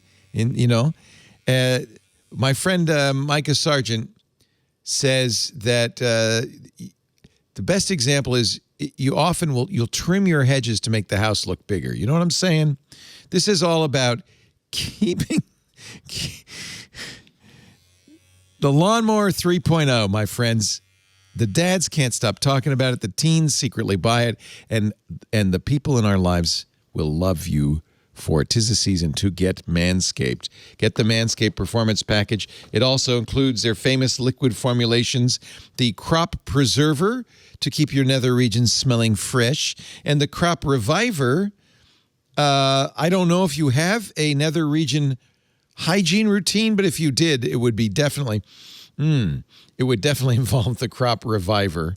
And you get 2 free gifts. You get your Manscaped boxers, and it all comes with this wonderful Shed travel bag. The performance package is the best value Manscaped has ever offered. It's hot off the shelves. Plus, you're going to get 20% off because you're listening to this show and free shipping. This is the holiday gift that will make your loved ones smile and look and smell better. Free shipping, 20% off, manscaped.com/twit. Make Santa proud this year. Get 20% off plus free shipping, manscaped.com/twit. Maybe your wife should, just check it out. The LED light on the razor is cool. That's neat. It's very bright. It's important. It's important to be able to see what you're shaving. You might get some good ideas. It also comes with what I thought was a newspaper. the Manscaped Daily News, but actually what it is you spread it out to catch the remnants. But they do have some good suggestions for how you might want to diagrams. Just, is there a flow chart? There's a flow chart, serving suggestions. There's also a crossword puzzle. I do not recommend doing the crossword puzzle while you manscape. That's just not a good idea. I don't know, Leo. This is kind of nuts. Oh, I got that. Very nice. Well done. Sorry. It's late in the day. That's all I can handle. See what he did there, ladies and gentlemen. Okay, speed round, because we got to go through. There's a ton of these, and there were so many big stories this week. I don't even know how to get through them all. Arguments in front of the U.S. Supreme Court on the CFAA, the 1986 law that has been used to prosecute everybody from Aaron Swartz on down. I mean, it's just the Computer Fraud and Abuse Act. The case is involving a Georgia police officer convicted of violating the Computer Fraud and Abuse Act by accessing a license plate database. The good news is the justices seem to come down on the side of privacy. Neil Gorsuch said that this was an example of the government trying to broaden the scope of criminal laws in contestable ways. The DOJ's argument risked, quote, making a federal criminal of us all. And I think, if you remember, I mean, poor Aaron Swartz, who was prosecuted under the CFAA and eventually committed suicide because of it, it's a perfect example of overreach. And we've seen this time and time again, the feds using the CFAA in ways that clearly isn't intended. I presume you agree, Seth, on this, that this is a problematic law. See, the CFAA is everybody I speak with says it's overly broad. Yeah. There's almost unanimous agreement, no matter what perspective somebody is coming to it from on that. This is actually the first time in its entire existence that it's gone before the Supreme Court. So this is a really sort of unique moment for the preeminent anti-hacking law in the U.S. Good. We'll watch. I would hesitate, despite what the questions were and what the justices said. I would hesitate to read too much into them. We've seen you could never tell. that time and again. But it's interesting, and I think it's going to be very important to see what happens to to this case. The president has attempted to tie a repeal of Section 230 to the Defense Spending Act. Actually, this is the time of year where Congress does this, where they've got big spending bills that need to be passed, and it's a great way to sneak something by. We'll see what happens, but he said, I'll veto it unless you have a repeal of Section 230. And, of course, the National Defense Authorization Act should not be vetoed. It is pretty important. I mean, I think it would be very interesting for the anti-war folks to find defund the Pentagon to find that Trump is the one who defunded the Pentagon. Wouldn't that be ironic? Weirder things have happened with this guy. So, yep. I don't think that's gonna. I don't think that 230 is going away. Well, and remember, Friday was the day TikTok was supposed to go out of business. TikTok a couple of weeks ago said, guys, what's up? Because we just need to know. Apparently the administration said, look, we're not going to enforce it. Keep negotiating. And then I think 50 days from now, it'll just magically disappear. I don't know. Very strange. Ajit Pai, 50 days from now, January 20th, will be... He will also mysteriously disappear. Now, he's the chairman of the FCC. I don't remember what it does. Typically, a president appoints a new chairman anyway. Yeah. It's just but I guess Ajit Pai wanted to keep the news cycle and say, well, I'm leaving. To leave. I'm quitting. You can't fire me. Not get fired. Yeah, you can't fire me. I quit. You didn't dump me. I dump you. We will watch with interest because my suspicion is he's already got a job at Verizon, and he's just ready to. He's packing his briefcase, ready to move on. Let's see what else. Big pressure on a BuzzFeed, and this actually is a BuzzFeed article, which is also in violation of ICE's request. ICE is demanding that BuzzFeed divulge its sources on a story about immigration.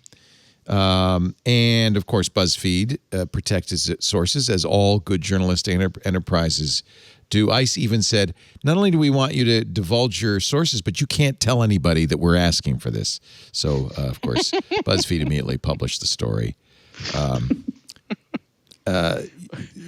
Needless to say, it's important that journalists can do their job without repercussions. David Snyder is a lawyer and executive director of the nonprofit First Amendment Coalition, said, I think this is the best description. If journalists had to divulge sources or information they obtained in the course of reporting, they'd be no better than the investigative arm of the state. The power of journalism to advance the cause of our democracy would be severely diminished. So this is just more of the same. I presume BuzzFeed will continue to say, no. And at some point this may end up in court, but I would hope a judge would be smart enough to protect the First Amendment. That is a pretty important part of the Constitution. Let's see. It looks like the Chinese have had a breakthrough in quantum computing. They are now, remember it was Google this year who said, we have, what do they call that? The quantum singularity, where we finally have a quantum computer that it can do a calculation the main, a supercomputer would take hundreds of years to do in mere seconds. This is a big breakthrough, a second breakthrough in quantum computing. I don't feel like we're that close to quantum computing suddenly taking over the world, but they are making some progress, and now it's the Chinese turn to quantum supremacy. Yeah, that's it. Right. And the idea of quantum supremacy is literally, theoretically is great, but like, can you actually build something that can do something that a regular computer cannot do? Right. Also, you should sign up for Bloomberg's newsletter. Yes, you saw that pop up. Even though I already pay Bloomberg a ton of money for access to their... It doesn't ever stop. They just repurpose their you should pay us to a you should subscribe to our newsletter or give it as a gift or tell a friend. Anyway, quantum supremacy. Yeah, the idea that you could really build something that a normal computer couldn't do. And China says... This research group says they did something in minutes that would take a normal computer 2 billion years to do, which is a long time, longer than we've had computers. So, yeah, if it's true, that's awesome. The problem is, what was that thing that we were able to do? Was it of any value at all? It was decrypting all of our emails. Oh, okay, good. Probably. Nice. 100 trillion times faster than the world's most advanced supercomputer. It's a very difficult thing to do, and it's not very reliable yet. But hey, it might happen. Look, I mean, they came up with a COVID vaccine in under a year. That's unheard of, thanks to modern mRNA technologies. Oh, this is a sad one. I'm going to end with a sound bite from Puerto Rico. This is the Arecibo Observatory. You remember a couple of weeks ago we talked about the fact that it had been damaged in the hurricanes of Puerto Rico and the storms, and that the towers they were concerned were going to fall, so they were going to demolish them before they could fall and damage the dish beneath it. They were unable to do so, and a few days ago, here's video from Arecibo. It collapsed. Let me turn up the sound because I know you're not getting it. Into the dish. Fortunately, there were no humans around. They were really concerned the visitor center is below it and so forth. But that's the end of a telescope that has operated for, I think, close to 60 years. It was part of the SETI at home. Was once the largest radio telescope in the world. It's now, it was the second, I think, largest radio telescope, and has been used for all sorts of things, including, SETI, Contact, the movie with Jodie Foster. There's a bunch of early scenes that are set there because that was definitely a place that SETI used. And it's a real tragedy, not just for radio astronomy, but the whole astronomical community. So many of them astronomers, have fond memories of going to Puerto Rico and going to Arecibo, which is sort of like way out in the far away from the main parts of Puerto Rico. And it's like there's a little village that's grown up around there for where all the astronomers are, and like it's a point of pride in Puerto Rico.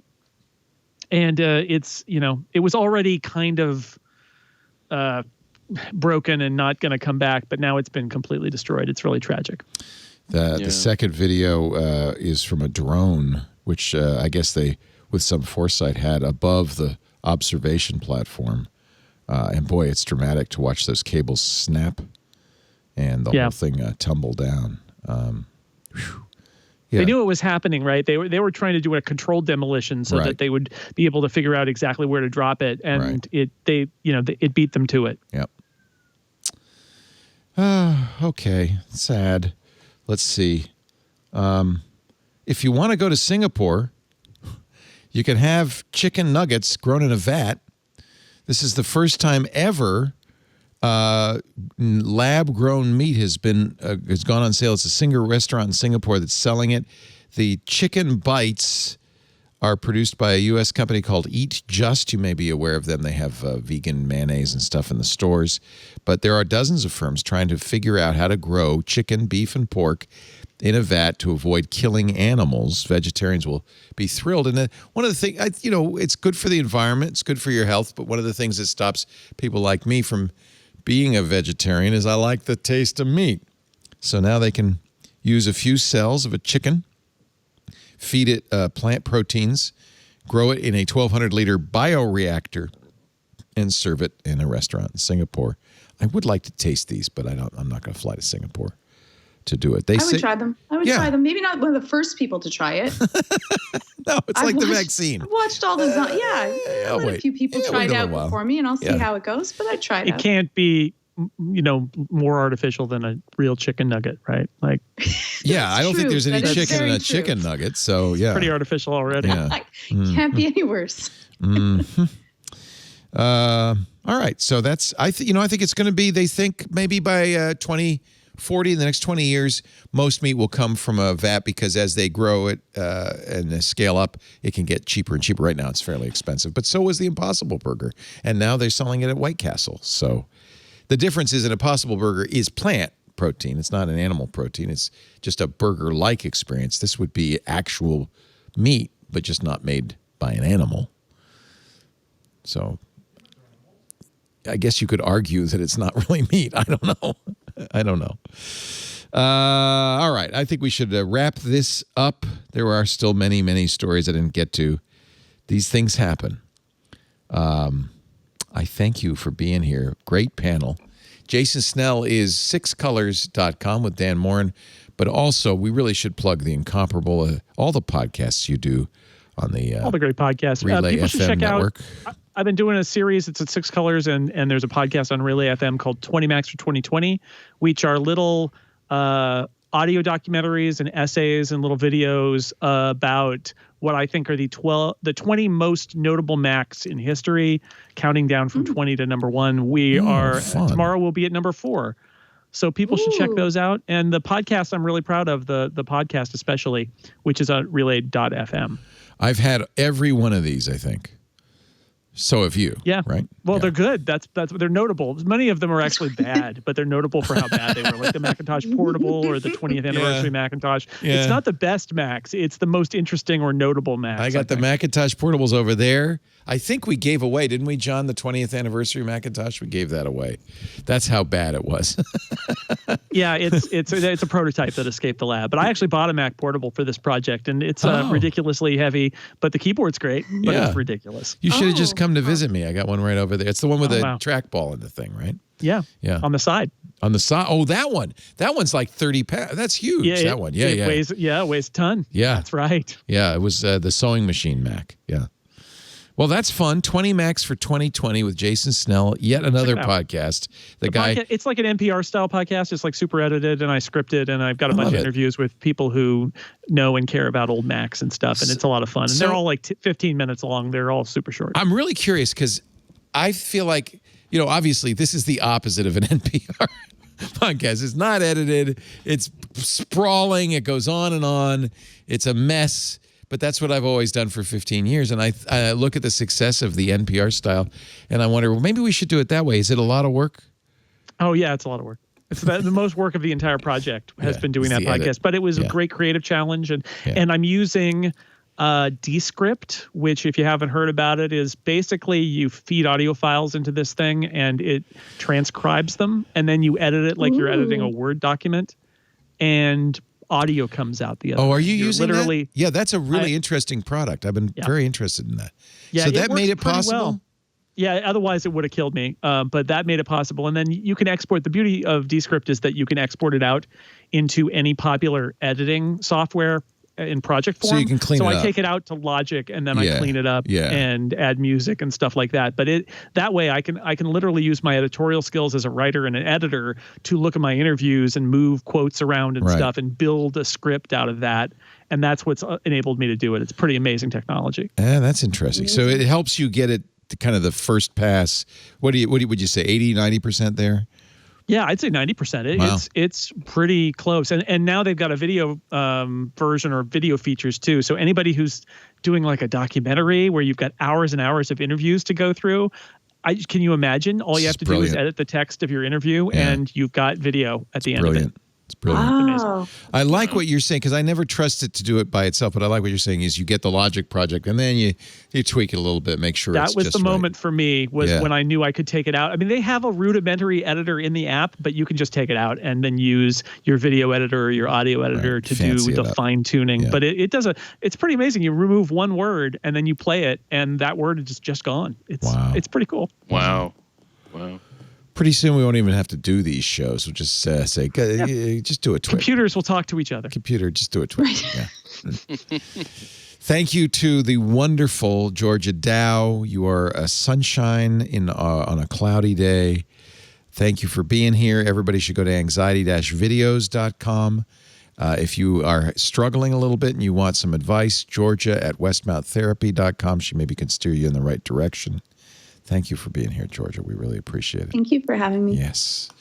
And to Seth Rosenblatt, Wolverine, basically, minus the adamantium claws. He's good. Yes. He might have them. We don't know. You don't know. It could happen. It could happen. He is, of course, the editor-in-chief at the-parallax.com, covering security primarily, right? Yep. And privacy. Privacy, of course, they go hand in hand. At Seth R. on the Twitter. Anything you want to plug? You got a podcast you're doing? Anything like that? I don't. I do have some news that I'm going to hold off on because I'm just not quite ready for it. But we are going to be making some interesting announcements very shortly, and I'm sure I'll see you again soon thereafter. Would the best thing to do be to go to the Parallax and just follow you there and see what's going on? And No, the best thing would be to send me a check. But the second best thing would be to go to the Parallax and I'll follow send me you there. an LED lit clipper. Yeah. Okay. Sure. Why not? But also sign up for the newsletter. Newsletter. That's the place. Yeah. Yep.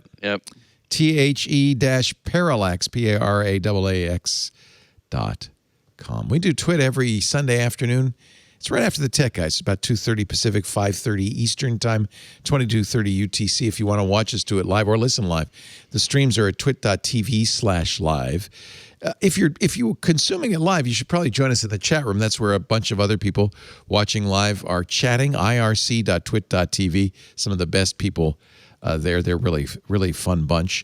On-demand versions of the show, all of our shows available at our website, twit.tv. There's a YouTube channel for This Week in Tech. You can also subscribe in your favorite podcast application. That'd probably be the best way because then you're going to get it the minute it's available of a Sunday evening or Monday morning, just in time for your commute. Thank you, everybody. We really appreciate your being here. Thanks, Leo. Dress up your place next time. I want to be seeing you all with your holly and your boughs of evergreen. Another twit is amazing. Doing the twit.